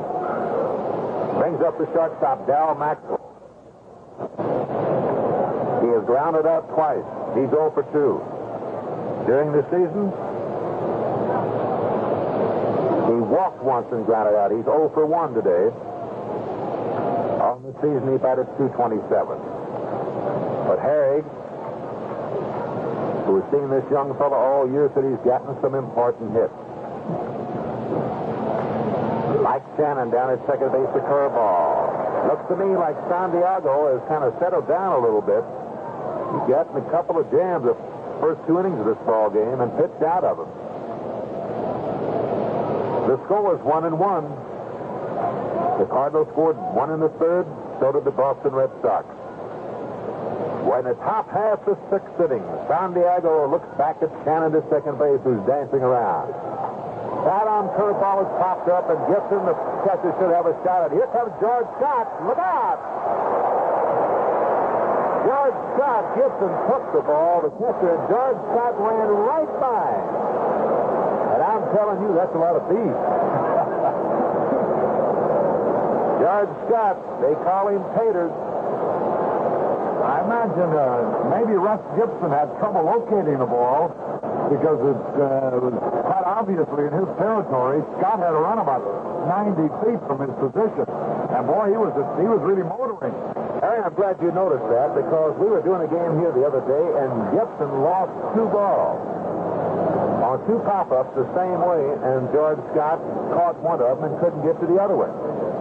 So he has a little trouble picking the ball up here, and the sun is very high.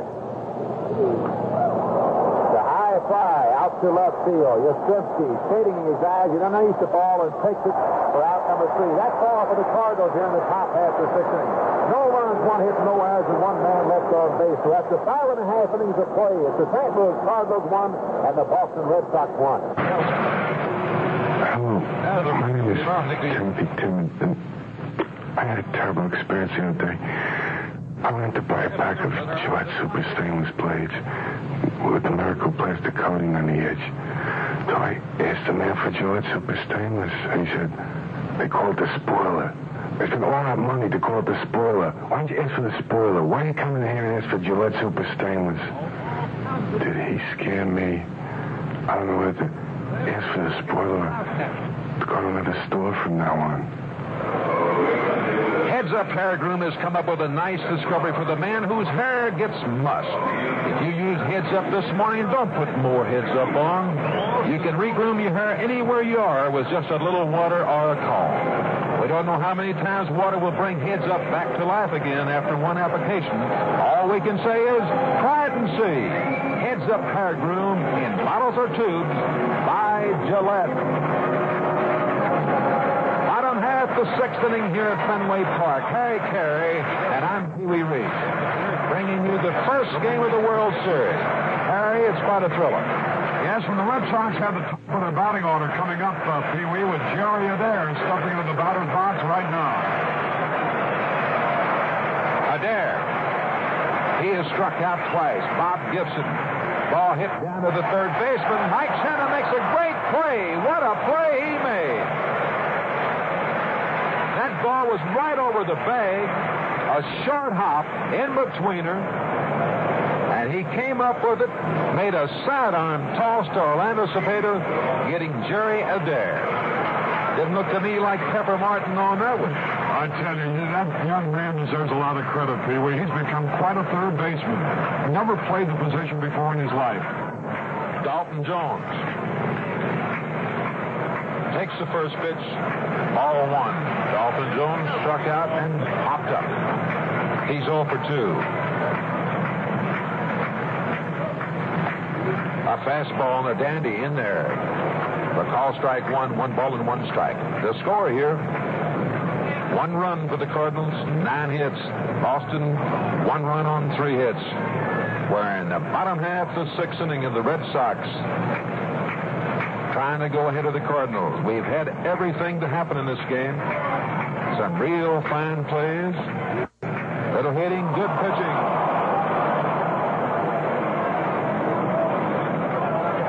Balls, 1 strike on Dalton Jones. Here's a fellow that looked real sharp for the Red Sox the latter part of this season. A good hitter. They say they have a trouble finding a spot for him to play. That pitch is outside.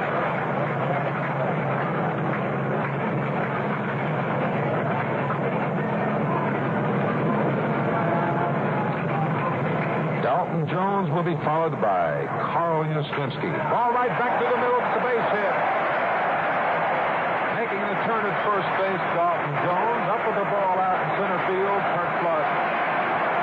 Well, you can hear the ovation, and he deserves it. Karl Yastrzemski. He hasn't done anything at the bat, but he's made a couple of great plays in the outfield.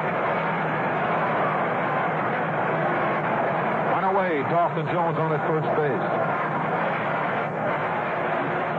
Game is all tied up here at Fenway Park. Yastrzemski takes the first pitch. It's low and outside for ball 1. You know, Bob Gibson had his ankle broken during the season. He's a big, strong boy. He has pitched 4 times since coming back, and he's looked real sharp. He won 3 of them. You saw him, Harry. Actually, Pee Wee, he pitched better after returning from the disabled list than he did before. And he's throwing as well today as I've seen him throw at any time. 1 ball, 1 strike on Karl Yastrzemski, who holds the bat high. Closed stance. Pulls the ball more this year. Bob Gibson, good fastball. Blown away. Yastrzemski did not like the call. And, of course, the fans here at Fenway Park didn't like the call. Most of the sports writers have picked the Cardinals to win this series. Yastrzemski shouldn't be no trouble with the left fielder, Lou Brock. He's underneath it and takes it for out number 2. You talk about nonchalance, Pee-wee. You see on that fly ball, Brock actually took his eyes off the ball to see where the runner, Dalton Jones, was. And then located again and made the catch. I noticed that, Harry. I thought he may be pulling some kind of a trick play there. That's kind of dangerous to take your eye off of that ball, but he did look to see where Dalton Jones was.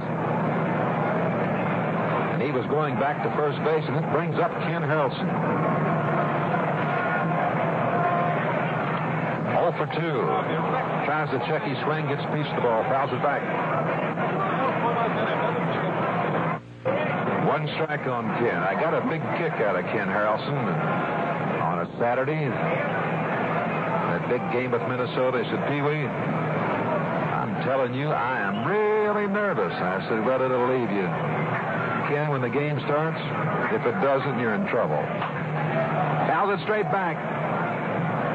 0-2. No balls and 2 strikes on Ken Harrelson. This fellow has good power. Started the season now with Kansas City. Got a real good break, release, and came over here with the first base ball club and won the pennant. A little extra money beside. Bob Gibson. He has struck out 9 in this ball game, and he's on top of Harrelson. 0-2. Let's see how he pitches him. Well, he tried to get him go fishing, but he didn't go. Harrelson held up. 1 ball and 2 strikes. A runner on at first base, Dalton Jones.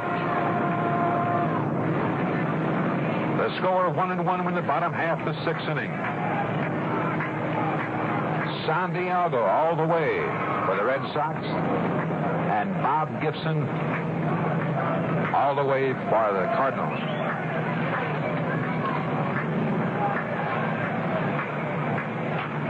He pops it up.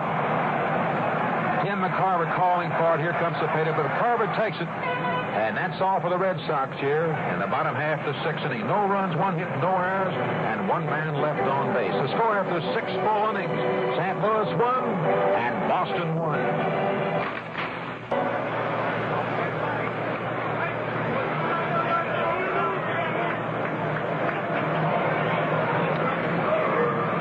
To the top of the 7th, and Lou Brock will be leading it off for the Cardinals. He's had a perfect day, 3 out of 3, and this is the 3rd time in this ballgame, Pee-wee, that he's been the first man up in the inning. And he has been tough, as you said, 3 for 3, and you keep getting this man on you and get yourself in trouble.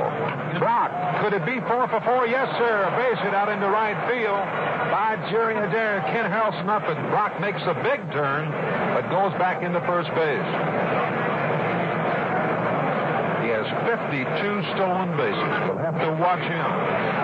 Now, Pee-wee's had 2 hits into center field, 1 hit to left field, and 1 hit to straightaway right field. So he's hit the ball to every field today with getting 4 for 4. I would say that he's pretty hard to defend against. And with his speed, he gets the ball down that line, you better hustle it back in here to have a triple. Curt Flood, who's batting second, and remarkably hitting .335. And that's a tough position to hit .330 in or hit .300, because a lot of times you have to give yourself up. By that I mean with a runner on second base, or that man, if you hit and run a lot, you have to get a piece of that ball. You don't get your ball to hit. But here's a man hit .335. Had quite a year, Curt Flood. And Lou Brock, and there he goes. The throw by Gibson. It's in there, but he didn't get him.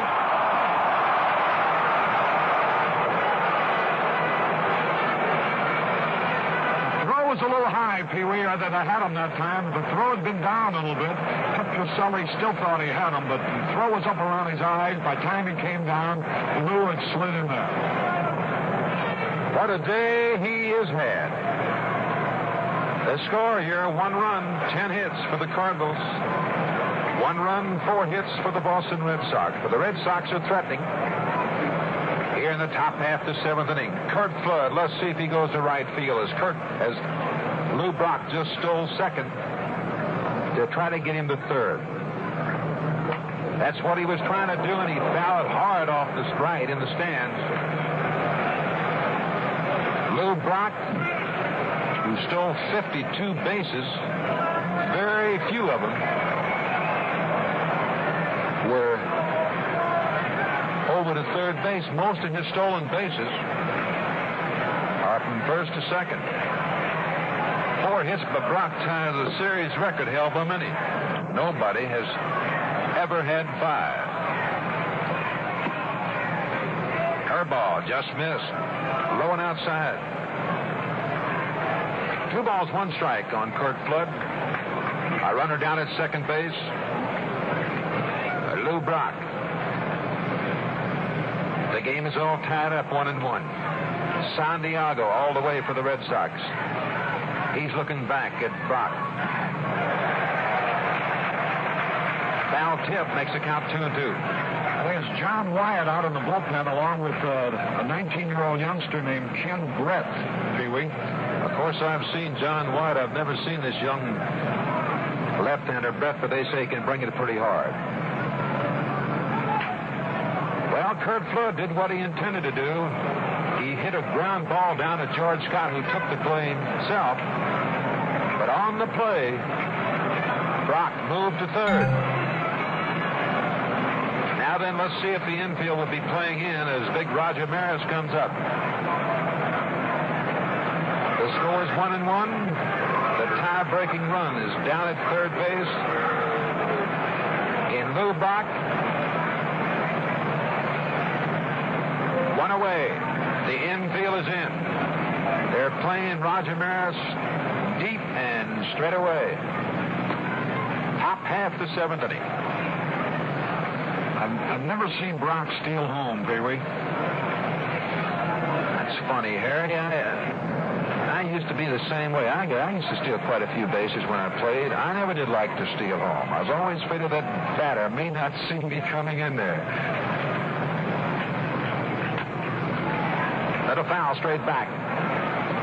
There's Santiago trying to keep that ball down and away from Roger Maris. Brock back to third. The count is 1 ball and 1 strike. It's 1 away. Roger Maris on deck. Orlando Cepeda. And he has not given Santiago too much trouble today. Maris. 1 for 2. As a pitch is high and outside.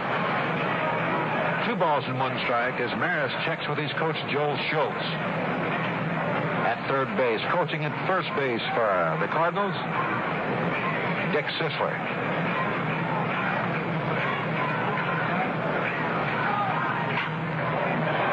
Jerry Adair came up with the ball, but he has no play on Brock. He dove for the ball. Down on his knees, he had to flip the ball over to George Scott. So that makes the score 2-1 in favor of the Cardinals. And they have been threatening in every inning, but they still only have 2 runs off of Santiago, 10 hits. The Red Sox have 1 run on 4 hits. Orlando Cepeda. He's 0 for 3. He takes the first pitch.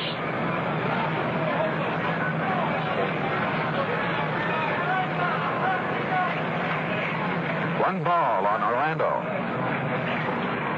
Santiago. In there. Call strike 1. 1 ball and 1 strike. Santiago looking for his... Well, on the year he had 12 wins and 4 losses. You know, Pee-wee, the Cardinals have had 10 hits, and yet their 2 runs have scored on infield outs. Both times Maris has driven in the runs with infield outs. Yeah. There's a line drive, but it's foul. It's been a strange game. It's a very interesting game. We had a lot of things happen in it. But as we said a while ago, it looks like the Cardinals should be about 3 or 4 runs out in front, but this Red Sox ball club don't ever count them out. They have been coming from behind all year. They seem to thrive on pressure. They're a very confident ball club. There's a pitch that's too high. 2 balls and 2 strikes. In fact, you may even think that they're a little cocky sometime, but I guarantee you that doesn't hurt.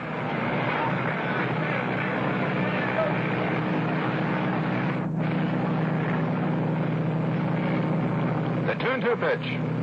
He struck him out on a side-on curveball. That's all for the Cardinals here in the top half of the 7th inning. 1 run, 1 hit, no errors, and no one left on base. So the score after 6.5 innings of play, it's the Cardinals 2 and the Boston Red Sox 1. Notice how many infielders have the uncanny knack of always being right in front of the ball. They're in position, they're on their toes, and when the grounder comes, they're right there to make the play. Well, you know, most defensive drivers have the same ability. They know how to anticipate trouble and to be ready when it comes. When winter comes, and it won't be long now, they get set for snow and icy roads with a set of new snow tires.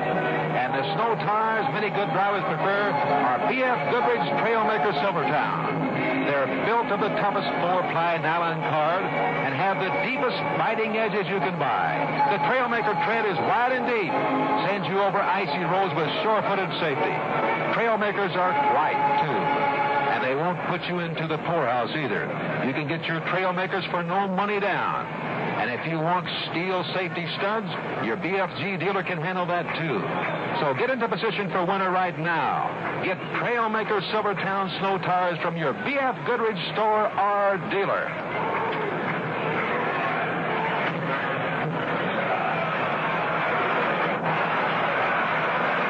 Bottom half, the 7th inning. Here at Fenway Park, Caray, and I'm Pee Wee Reese, bringing you the first game of the World Series. The St. Louis Cardinals lead in this game by a score of 2-1. George Scott up for the 3rd time today. He's had 2 for 2, a single and a double. Bob Gibson, first pitch. In there for call strike 1.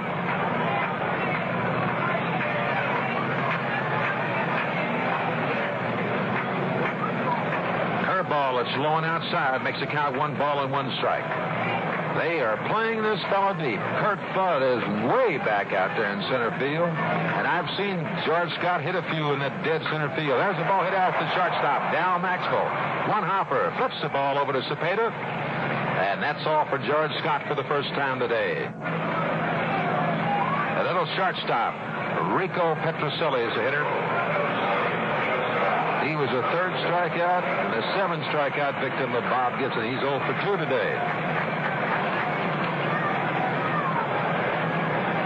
Petrocelli, supposed to be a good curveball hitter. There's one in there for call strike 1. Has good power for a little fellow. Bob Gibson does not take too much. Another curveball. Started, checked his swing, went around, the umpire, Johnny Stevens said. Gibson, who is a fast pitcher, did not take too much time between pitches. A curveball just missed. 1 ball and 2 strikes. The score here at Fenway Park, it's the Cardinals 2 and the Boston Red Sox 1. We're in the bottom half, the 7th inning. And it's 1 away. 1 ball and 2 strikes. Petrocelli goes down swinging. And that is the 10th strikeout for Bob Gibson. Reggie Smith, he's 0 for 2. He struck out in the 2nd inning and flew out to the right fielder his last time up. He has good speed. He's a little bit like Brock. He's just a young fellow. Hits a whole lot like him. He's a switch hitter. Hits the ball to all fields. Has good speed. Curveball, low and outside, ball 1. It's 2 away.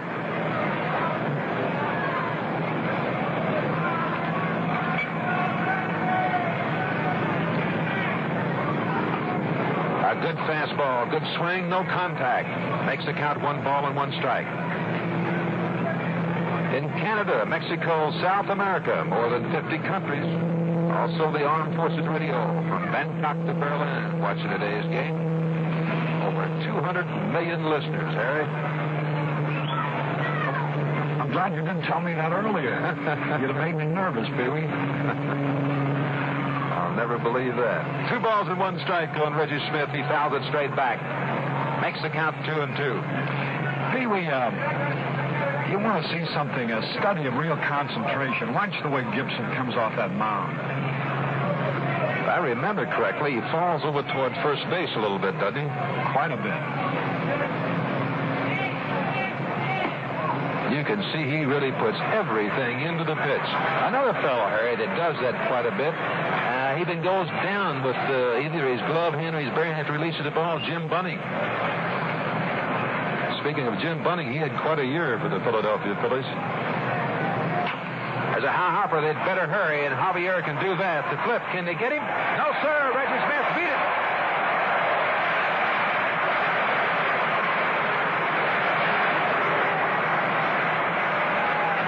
And there was a high hopper right back over Bob Gibson's head. Javier, the second baseman, rushed in there. He had to hurry because Smith can fly. But he did not get it on the first grab. And if you miss one time with a fellow like Reggie Smith or Lou Brock, one of these fast runners, you can just stick that ball in your hip pocket. Pee-wee, one of the few fellows with the Red Sox who's had World Series experience is coming out as a pinch hitter now. Norm Seaburn. He was born in St. Louis. Now makes his home outside Kansas City in Independence. A left-handed batter hitting for Russ Gibson, with the Red Sox having the tying run at first and 2 away in the bottom of the 7th. So Dick Williams going to his bench. It's getting late in the ball game, and with the score 2-1 in favor of the Cardinals, he's trying to get back in this game. Let's see what Seaburn did on the year. He batted .205. No home runs, 7 runs batted in. Big left-handed hitter. Fastball in there for call strike 1. Reggie Smith on at first base with 2 away.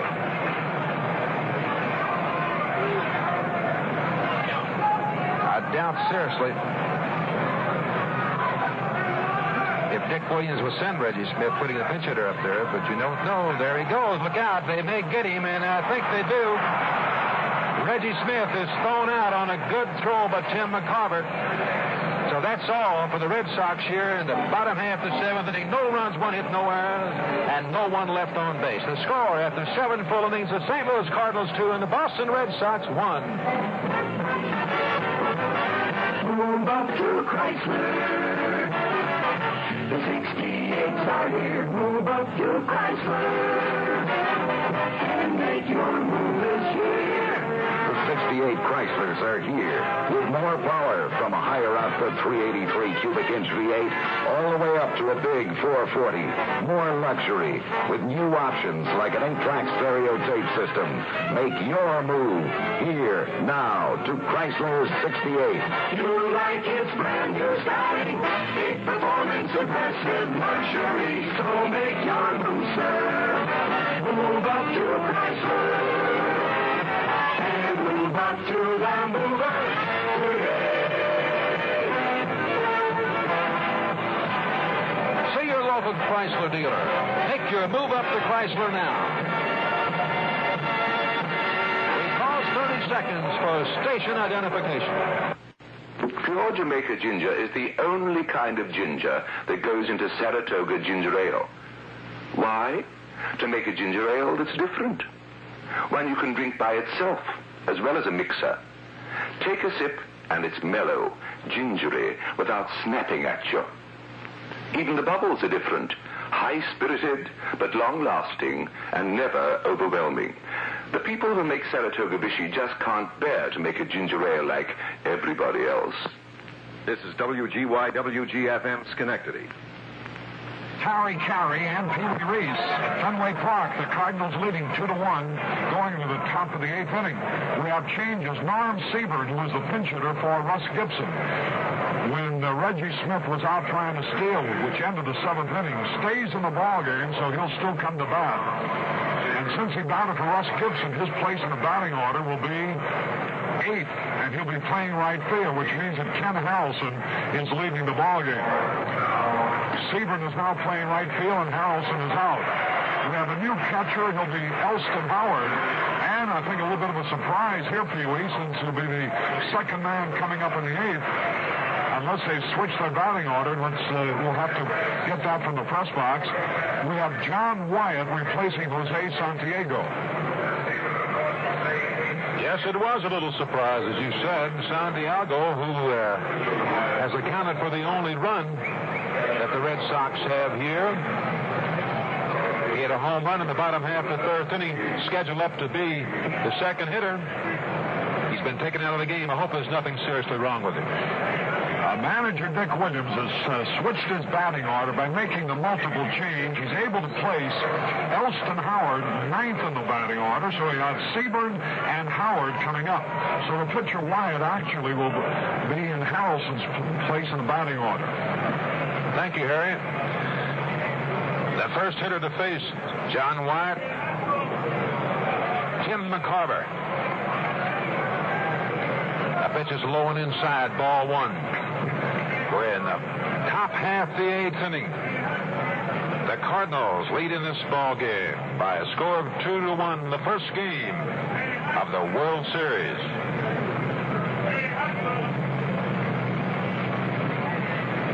John Wyatt takes a little more time than Santiago did. There's a little lazy looper out in the center field. Reggie Smith comes in and takes it for out number 1. So McCarver is 0 for 3 on the day. Santiago went 7 innings, gave up 10 hits, 2 runs. He struck out 5 and walked 3. It's 1 away, and that brings up Mike Shannon. Mike Shannon has 2 out of 3. And he made a great play at 3rd base. John Wyatt, the sidearm curveball, low and outside, ball 1. Elston Howard doing the catching. I know a lot of you fans remember him. The great catcher for the New York Yankees for so many years.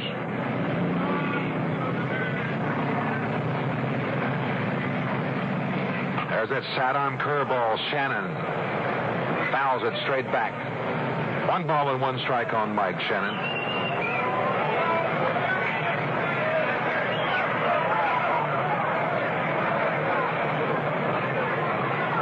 It'll be Jim Lombard. We think for the Red Sox tomorrow. And a fellow by the name of Hughes for the Cardinals. Dick Hughes and Larry Jaster is working in the Cardinal bullpen out there in right field, by the way, Pee Wee.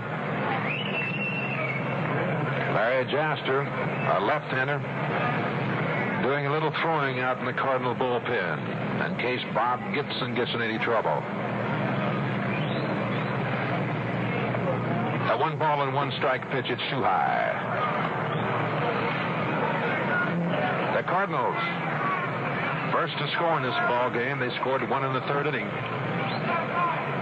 Boston tied it up right back in the 3rd inning on a home run by Jose Santiago. And the Cardinals scored another in the 7th inning.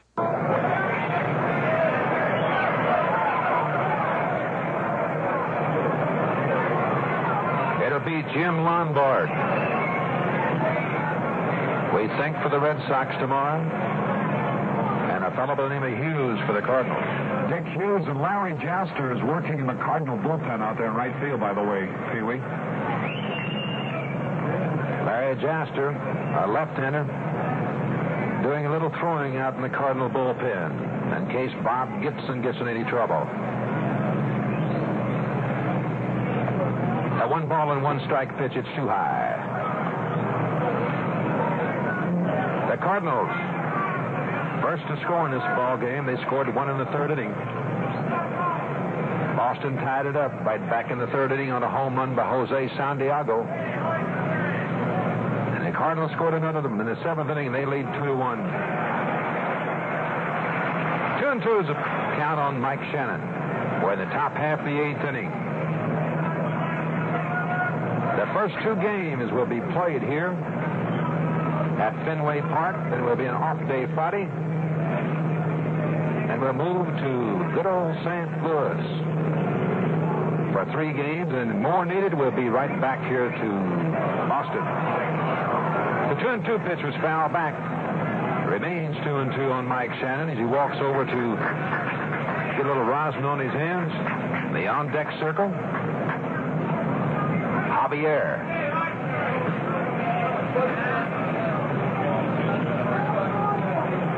Javier's had 2 for 3 today. And Lou Brock. What a day he's had. 4 for 4. 2 stolen bases. And that ties a series record. Helped by many. There's a high pop-up. Yastrzemski goes over. Reggie Smith comes over. Yastrzemski takes it for out number 2. Nobody has ever had 5 hits in one game. Boy, what a wonderful move by the Red Sox manager, Dick Williams, Pee-wee. The way he's changed his batting order now, instead of having his 8th place hitting catcher and his pitcher coming up, he's got Seaburn, Elston Howard, and Jerry Adair as his first 3 hitters in the bottom of the 8th. I would say he's thinking a little bit. Which he's done all year.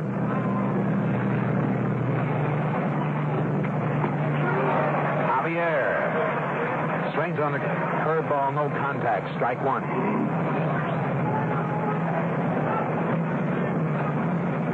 Well, I'm sure that's the reason he sent Reggie Smith down to steal second base in the last inning. If he got thrown out, he was going to leave him in there, so he'd still be up this inning. A good shot on curveball by John White, and that was by the way of third base.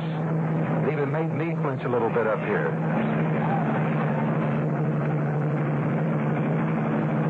0-2 on Javier. The third baseman's guarding the line. In about even with the bag. Curveball outside. Boy, Pee-wee, this Wyatt is wicked on that right-handed hitter. He really wheels from the side. Yes, he does.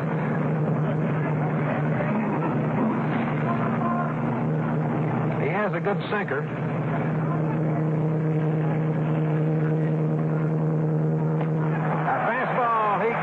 That's all for Javier, and that's all for the Cardinals here in the top half of the 8th inning. No runs, no hits, no errors, and no one left on base. So after 7.5 innings of play, St. Louis Cardinals 2 and the Boston Red Sox 1. Now we're happy to present the worst person of the week. Our scouts have made their selection of worst person, and your name is... Rather than give it, the awful things I've done. Okay. Now, you are a family man. Did your wife know how awful you were when you got married? Well, she got an inkling of it when I refused to say I do at 3 different wedding ceremonies. Oh, that's terrible. What are some of the latest dreadful things you've been doing? Going to a department store wearing a carnation looking like a floor walker. People ask me directions. I send them to the wrong floor. Despicable. I like to drive on the turnpike in weekend traffic and purposely run out of gas in the middle lane. Then I get out of the car and just shrug a lot. I've seen you. The worst thing I do is to my own family. I hide the can of Right Guard just when they're all getting ready for a big night out. They all share the Right Guard? Well, that's the beauty part of it. It's a spray, see? And they all use it. So I don't leave just 1 or 2 defenseless. I leave them all 6 defenseless. You certainly are the worst person of the week. Thank you. And another horrible thing I do is leave myself defenseless. I've noticed. Caray and Pee-wee Reese from Fenway Park. You know, Pee-wee, that was the first time the Cardinals have been retired in order in this whole ball game in that 8th inning. And it took a new pitcher to do it. John White, Bob Gibson, first pitch to Seaburn is a base hit out into center field. Kurt Flood up with the ball. Seaburn making the turn at first. I imagine we'll have a pinch runner for Norm Seaburn. Yes, sir. Here he comes out of the dugout, and it's Jose Cardinals running for Norm Seaburn. As Norm Seaburn hits the first pitch, a line drive in straightaway center field. And you can hear these partisan fans here at Fenway Park. They're coming to life. And that brings up Elson Howard. Will Dick Williams bunt to try to tie this ball game up? But he let Elson Howard hit away. Now let's see. Bob Gibson looks over Tartabull. He bunts the ball foul down the first base line. Ron Willis, a right-hander, and Joe Harner, a left-hander, are working now in the Cardinal bullpen. One strike on Elson Howard. The score, 2-1. We're in the bottom half of the eighth inning. It's the Cardinals over the Red Sox here at Fenway Park. And the fans have come to life. Did he foul it? He bunted the ball. The umpire said it was fair. It was bunted rather high, and McCarver started to go to second base with the ball, but Tartabull, who has good speed,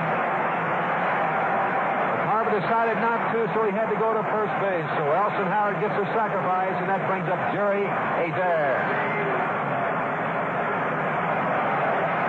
Adair is 0 for 3, struck out twice and grounded out to the third baseman his last time up. He'll be followed by Dalton Jones. Bob Gibson has 10 strikeouts. He looks to me like he has not lost any of his stuff. He looks back at the runner. There's a pitch. Kind of jammed it there, whether he fouled it off the right. Strike one. Adair, the last game here Sunday against the Minnesota Twins on a double play, tagging the runner between first and second, got spiked, had 7 stitches taken his leg. Asked him about it today. He said a little sore, but he wouldn't stay out of this game for anything. Orlando Cepeda wants some sunglasses. As Joe Schultz, one of the coaches for the Cardinals, brings him out. Cepeda standing out by the dugout. He's checked about 3 of them. Now the fans are getting on him a little bit. One strike on Jerry Adair. The tying run down at second base, and Jose Tartabull. He was a pinch runner for Norm Saban, who started this inning off with a base hit.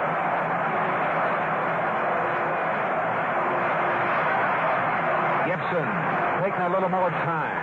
There's a ball hit out to center field. Should be no trouble for Kurt Flood. He has to come in. Tartabull is not tagging up. Back to the bag goes Tartabull. The throw goes to the shortstop, Maxwell. And it's 2 away.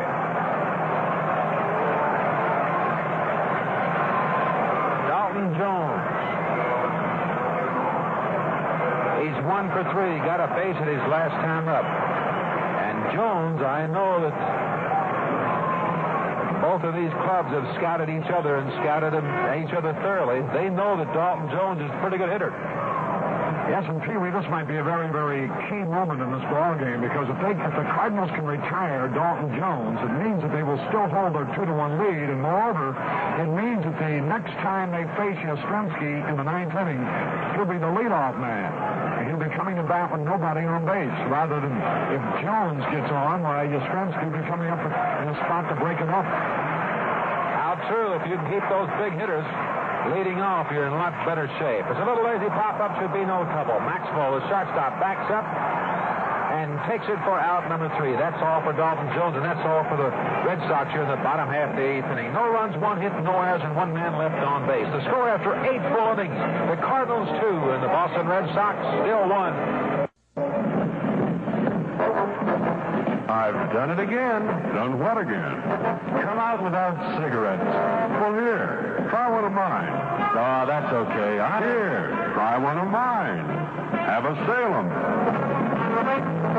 Salem is the menthol cigarette that refreshes your taste for you. Salem is the menthol cigarette all of America is turning to. And you are a menthol cigarette, don't take any day, not the best. Salem is the menthol cigarette, the one Brandon outsells all the rest. One of mine. Take to Salem, all the taste that springtime fresh.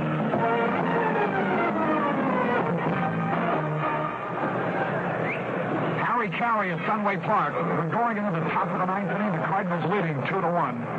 Lou Brock will be coming up in the ninth inning, and he has a chance to become the first player in World Series history to get 5 hits in one game. But now Maxwell waiting at the plate, and here to tell you all about it is Pee Wee Reese. Okay, Harry. If Santiago loses this game, he stands to be the loser right now unless the Red Sox do something about it. The first pitch to Max was in there for call strike 1. It'll be his first loss since July the 5th when he lost at Anaheim. In relief.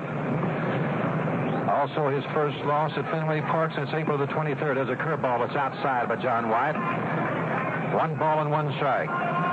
He was beaten 7-5 by the Yankees in relief. He was 8-1 at home during the season. That's Jose Santiago. John White on the mound now for the Red Sox. The curveball just got the outside corner.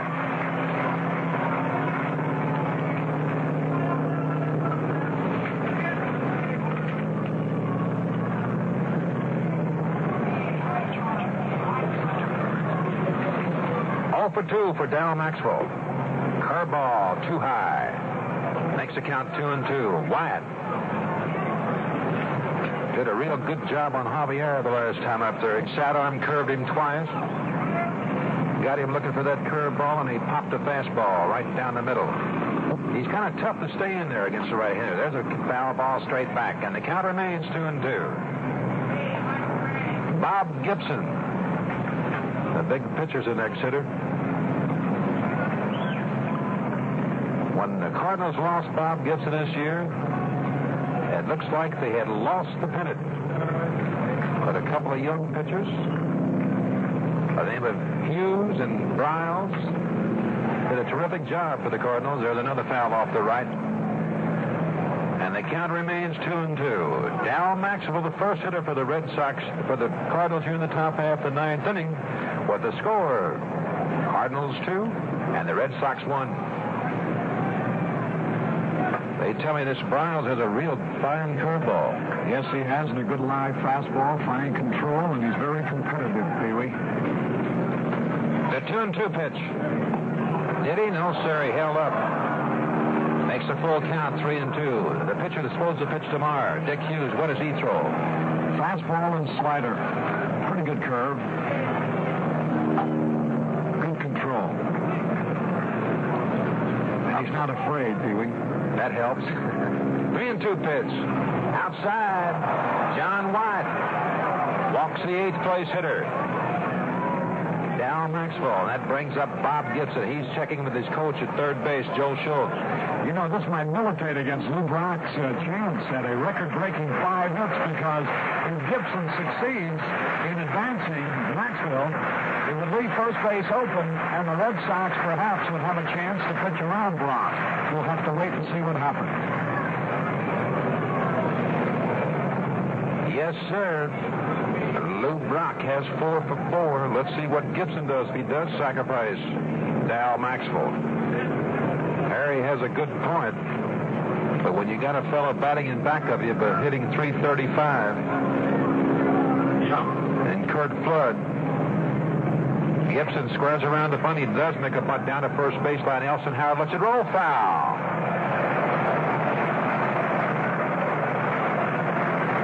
It was a good bunt. Would have gotten the job done. But Nelson Howard let the ball roll foul. Gibson now coming back to the plate. And back to first base, Darryl Maxwell. And Pee-wee, I don't think it's necessary to remind anybody the importance of this extra run in a 2-1 ball game playing on the road. Yes, sir. The Red Sox. There's a bunt. Look out. George Scott comes up with it. Kind of a semi-line drive, and Scott charging in. Retired Bob Gibson. He started to flip the ball back to Jerry Adair, who was coming first base, but Maxwell, who was wide awake, was back in there in plenty of time. What Harry was talking about, the score 2-1, and the Red Sox get someone on in the ninth inning, and they can bunt. And now they have to get 2 men on. Makes a big difference. Gives that pitcher a little relief, too. Well, let's see now. Blue Brock looking for a series record. He has 4 straight hits. No other player has ever had 5. 4 for 4. Dal Maxwell on at first. Fastball outside. It's one away.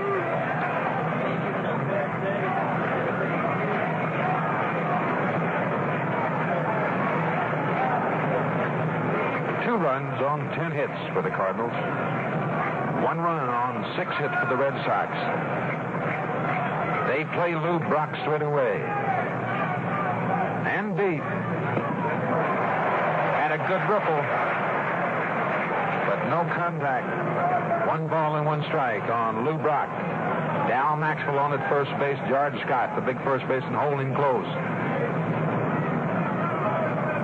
This Cardinal Ball Club likes to run. And do.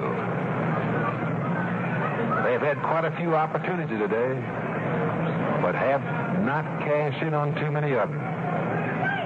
Curveball inside. Nelson Howard makes a fine stop of that ball. Saves a wild pitch for John Wyatt.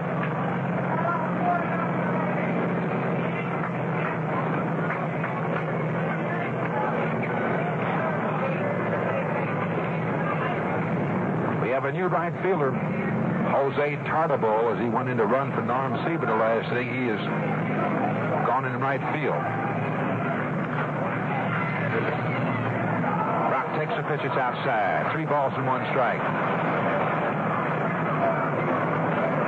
Right now with Curt Flood in the on-deck circle, he is checking with his third base coach, Joel Schultz, to see if he wants him to do anything when he gets up there, which a lot of times a coach at third base will do. He will give the sign to you while you're in the on-deck circle.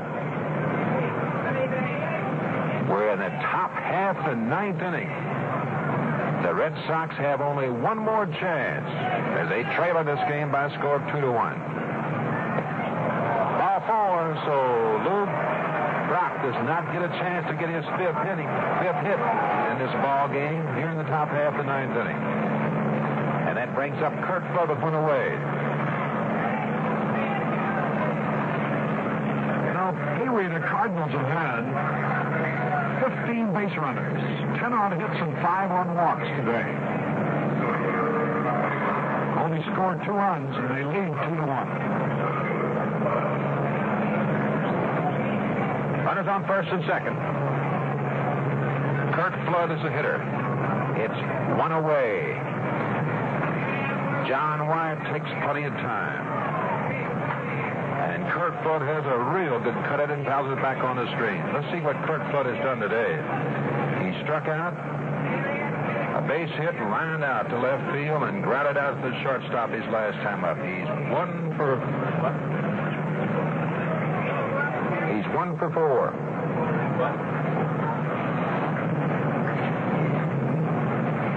Batted a cool .335 on the season.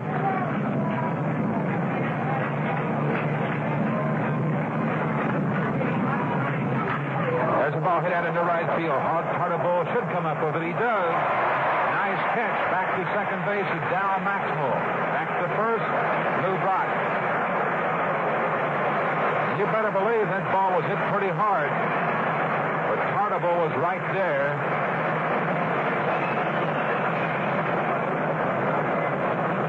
The big pitcher for the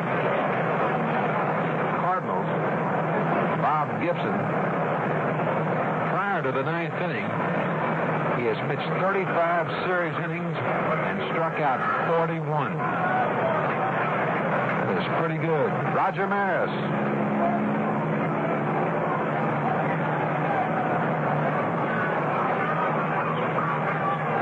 Roger Maris has driven in both runs for the Cardinals on ground outs. It's a ball that's hit hard, but it's going foul down the first base line. 1 strike on it. You know, the way Flood was robbed on that great catch by Yastrzemski in the 5th, and he hit this ball real well, too, in right center. The Tartabull grabbed. And, you know, it was his ground out. The enable Brock to advance to third base in the 7th inning when he hit behind the runner, as you pointed out, Pee Wee, that a team really will do that. His ability to do that actually is the difference in this ball game, because then Maris bounced out and the Cardinals scored a run, which, by virtue of which they lead now 2-1. That's very important to get that runner from second to third. And John Wyatt committed a balk. He made a move.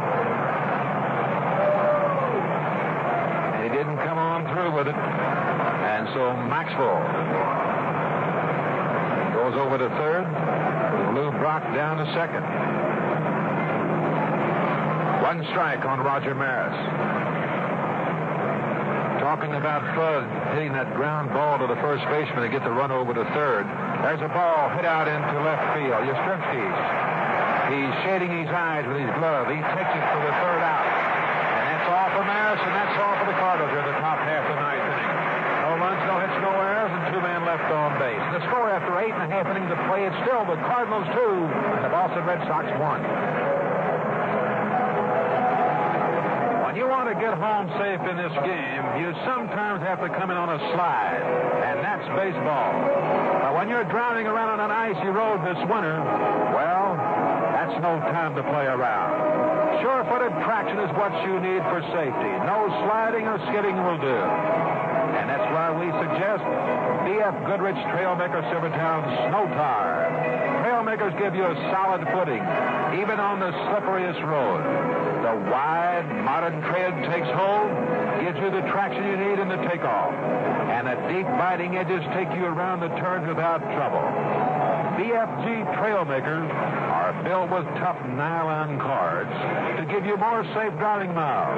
Sure, it's possible to pay less for a snow tar, but BFG's 4-ply nylon construction means many winters of safe driving.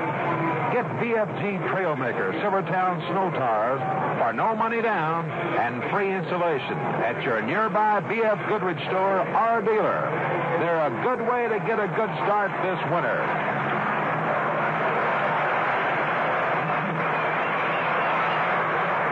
We're going into the bottom of the ninth. The Cardinals are leading 2-1, and Pee Wee here's the big man, Carl Yastrzemski, who's delivered all year long in these kind of situations. Can he do it again? Well, they've set the stage for him. And as you said, he has done it so many times this year. Of course, he hasn't done it against Bob Gibson. A curveball in there for call strike 1.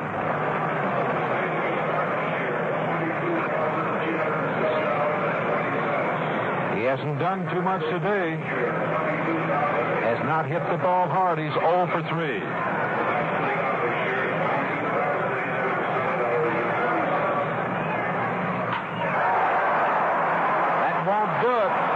Out to left field.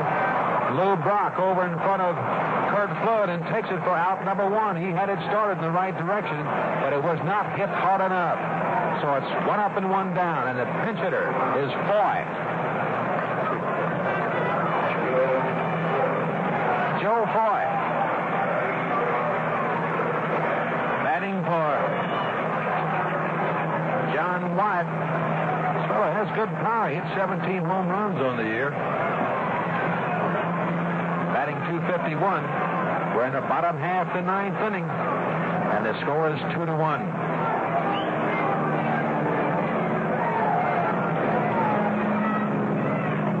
Inside, ball 2.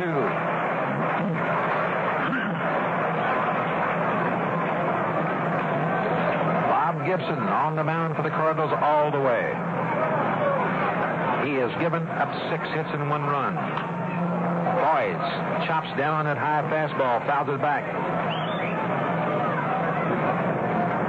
Red Shandies walking up and down that dugout over there, keeping a close eye on Bob Gibson.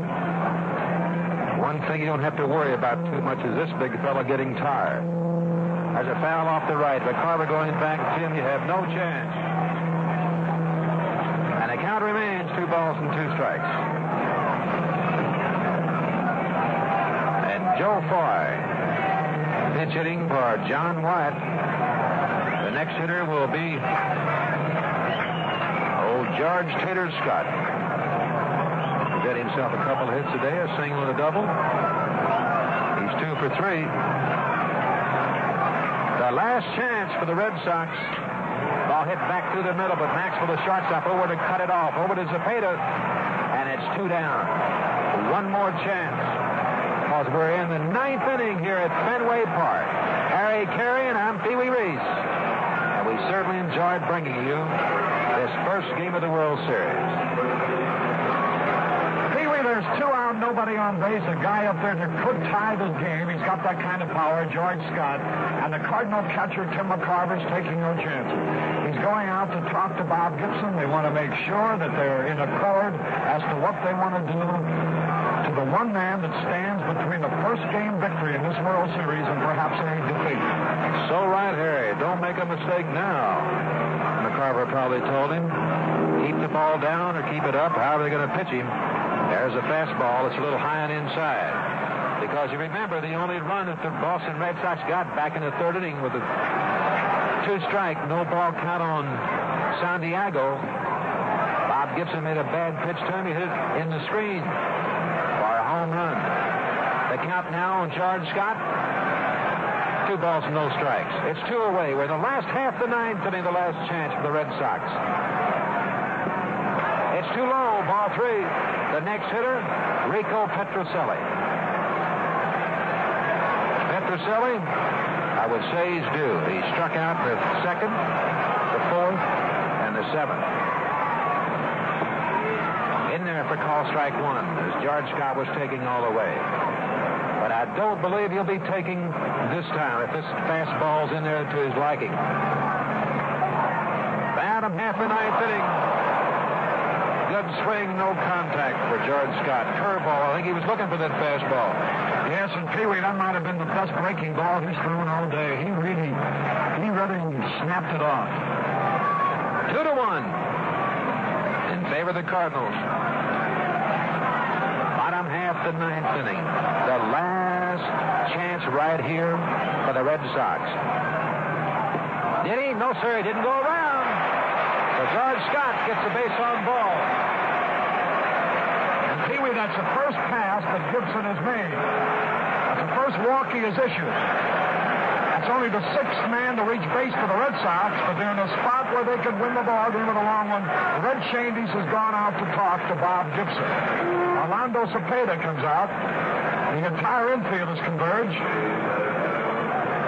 And I believe they have a rule in World Series limiting the number of men who can talk to the pitcher. So shortstop Dow Knoxville, manager Red Shandies, and Tim McCarver, along with Bob Gibson, are talking things over. We're going to have a pinch hitter here for the Red Sox. Yep, we certainly are, Harry, and I'll say one thing for Williams. Petrocelli, who can hit the long ball, he struck out 3 times today. Dick Williams knows it, so he's putting in Mike Andrews. Let's see what we have on Mike Andrews. He batting .263 for the year, 8 home runs, 40 runs batted in.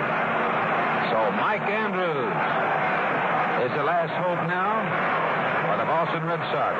Here's a fine young ball player. He's a second baseman. He should be around a long time. Chokes up on the bat. Bob Gibson, first pitch is low and inside. Remember, fans, it's 2-1. We're in the bottom half of the 9th inning. Cardinals on top. It's 2 away. It's popped up. It should be all over with. Roger Maris, the right fielder, going over underneath it and takes it for out number 3. So that's all for Mike Andrews, and that's all for the Boston Red Sox here in the bottom half of the 9th inning. No runs, no hits, no errors, and 1 man left on base.